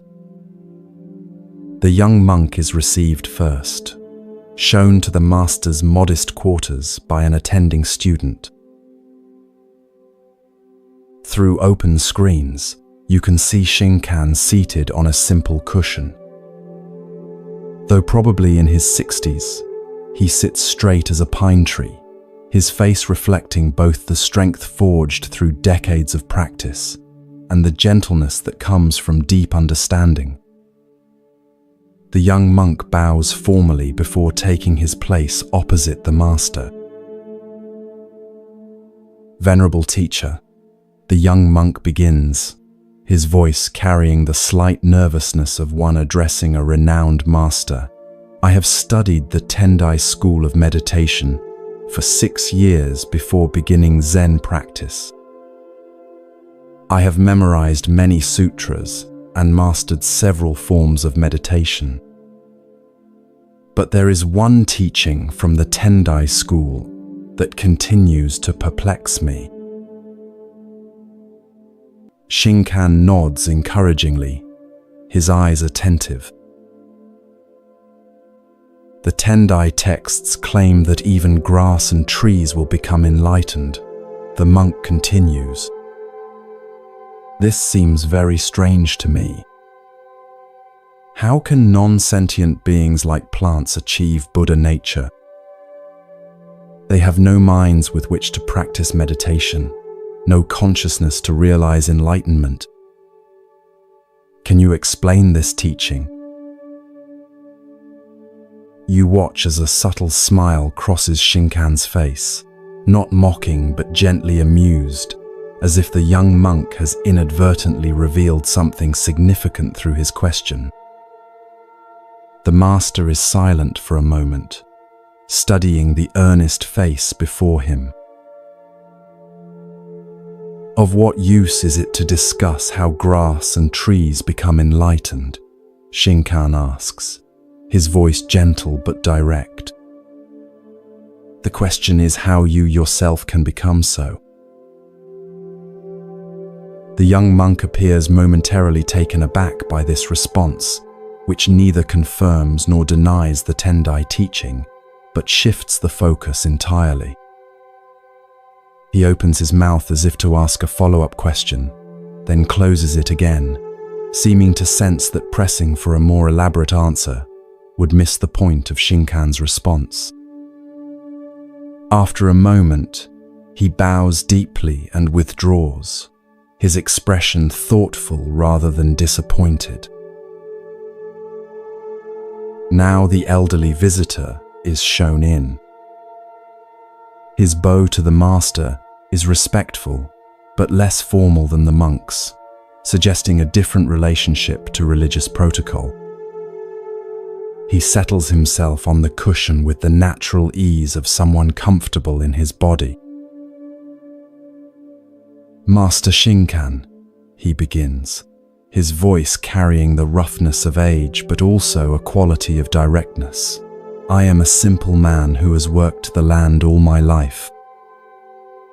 I never had the opportunity for formal study or temple practice. But my neighbor, who visits your temple sometimes, has spoken of your teachings about Buddha nature. I wonder, can someone like me, with no education or proper training, still understand the deeper truths of Buddhism? Shinkan's face warms as he regards the elderly man. Did you consider the grass and trees on your journey up the mountain to this temple? He asks. The older man looks puzzled but nods. Yes, of course. The pines along the path are particularly beautiful this season.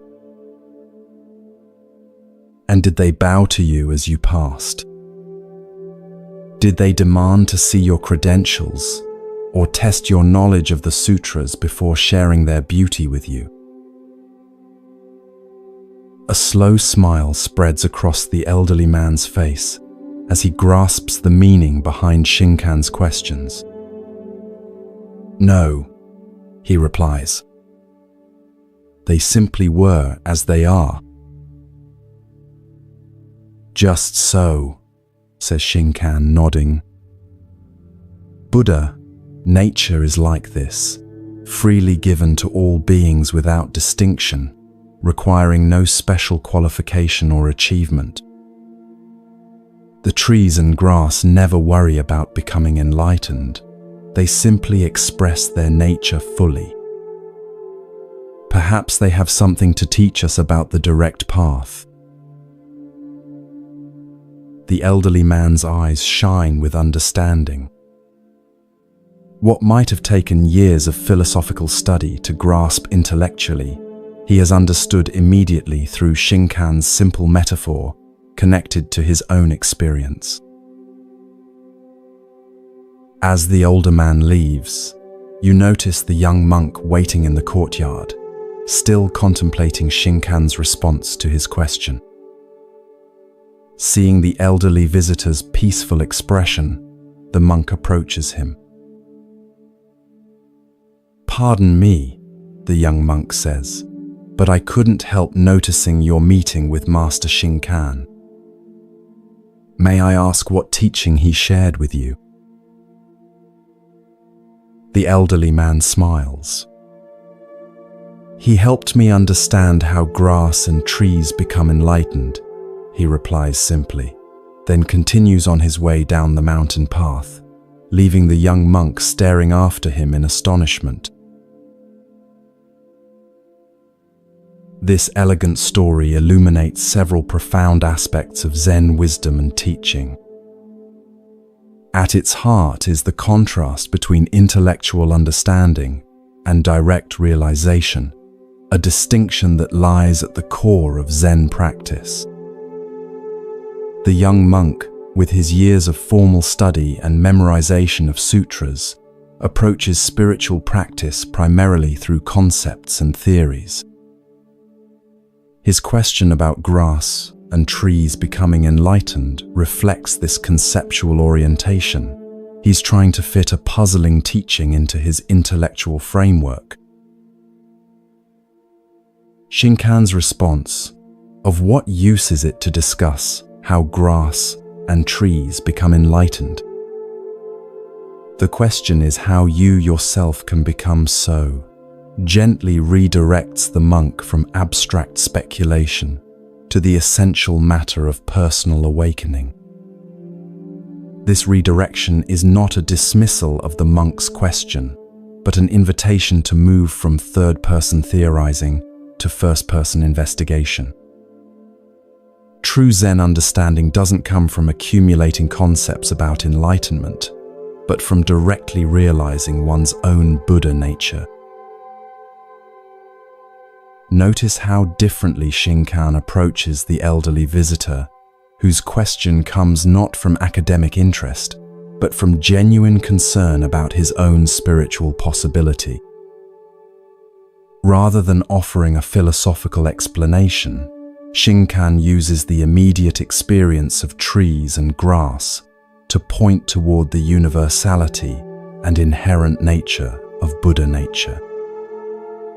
The teaching is tailored perfectly to this student, connecting with his lifelong relationship to the natural world, rather than requiring familiarity with Buddhist texts or terminology. The fact that the elderly man immediately grasps what the young monk has been puzzling over highlights another Zen principle, that direct realization often comes more easily to those with fewer preconceptions and intellectual complications.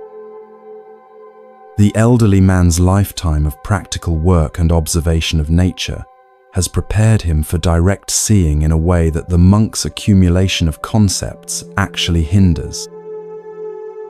As the Zen saying goes, "In the beginner's mind, there are many possibilities, but in the expert's mind, there are few.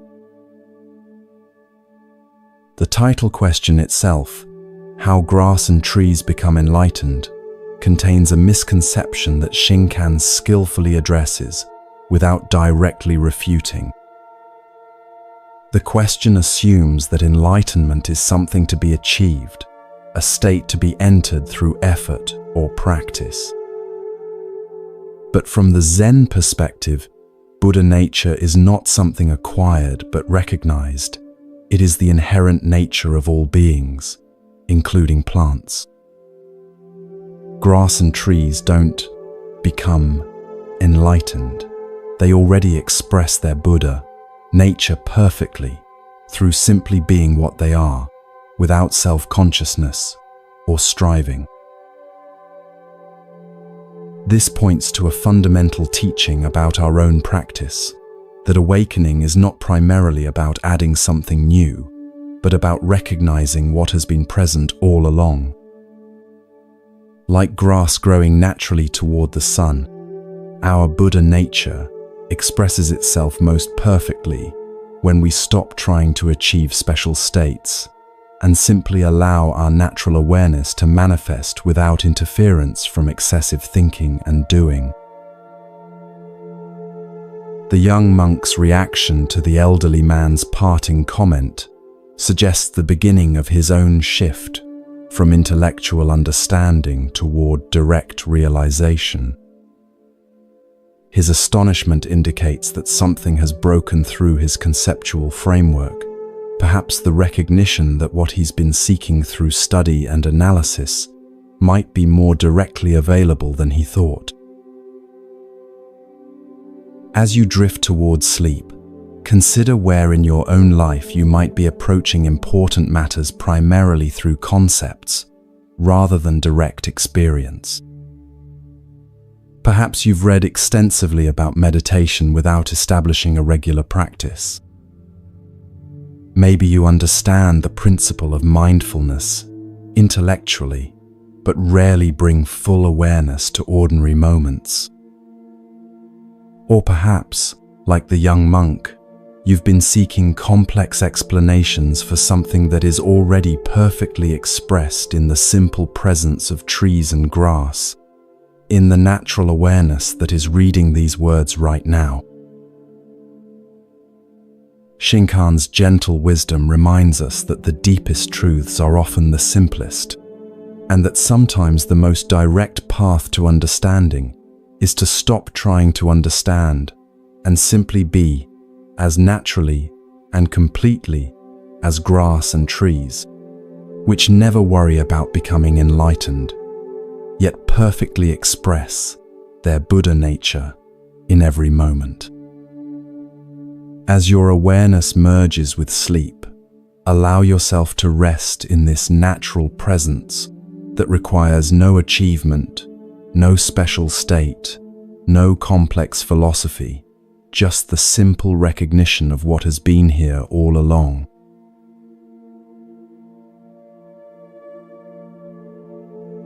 As our first journey through these ancient wisdom tales comes to a close, allow these teachings to settle gently into your heart.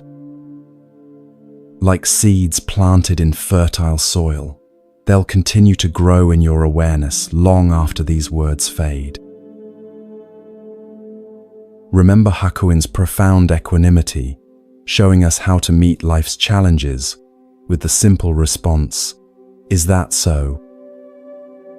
Recall the patient Teki Sui, who found enlightenment in a single drop of water, teaching us that mindfulness in the smallest actions contains the greatest wisdom.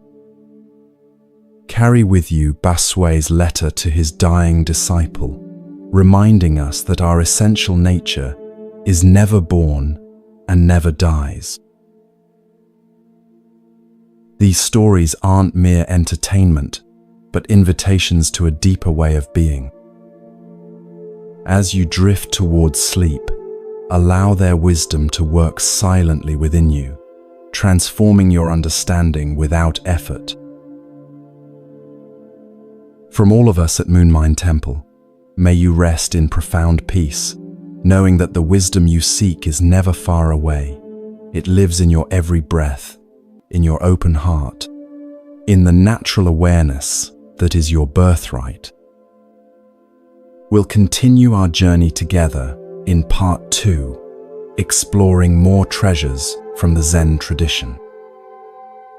Until then, sleep well, dream deeply, and awaken to each new day with the fresh perspective these ancient teachings offer.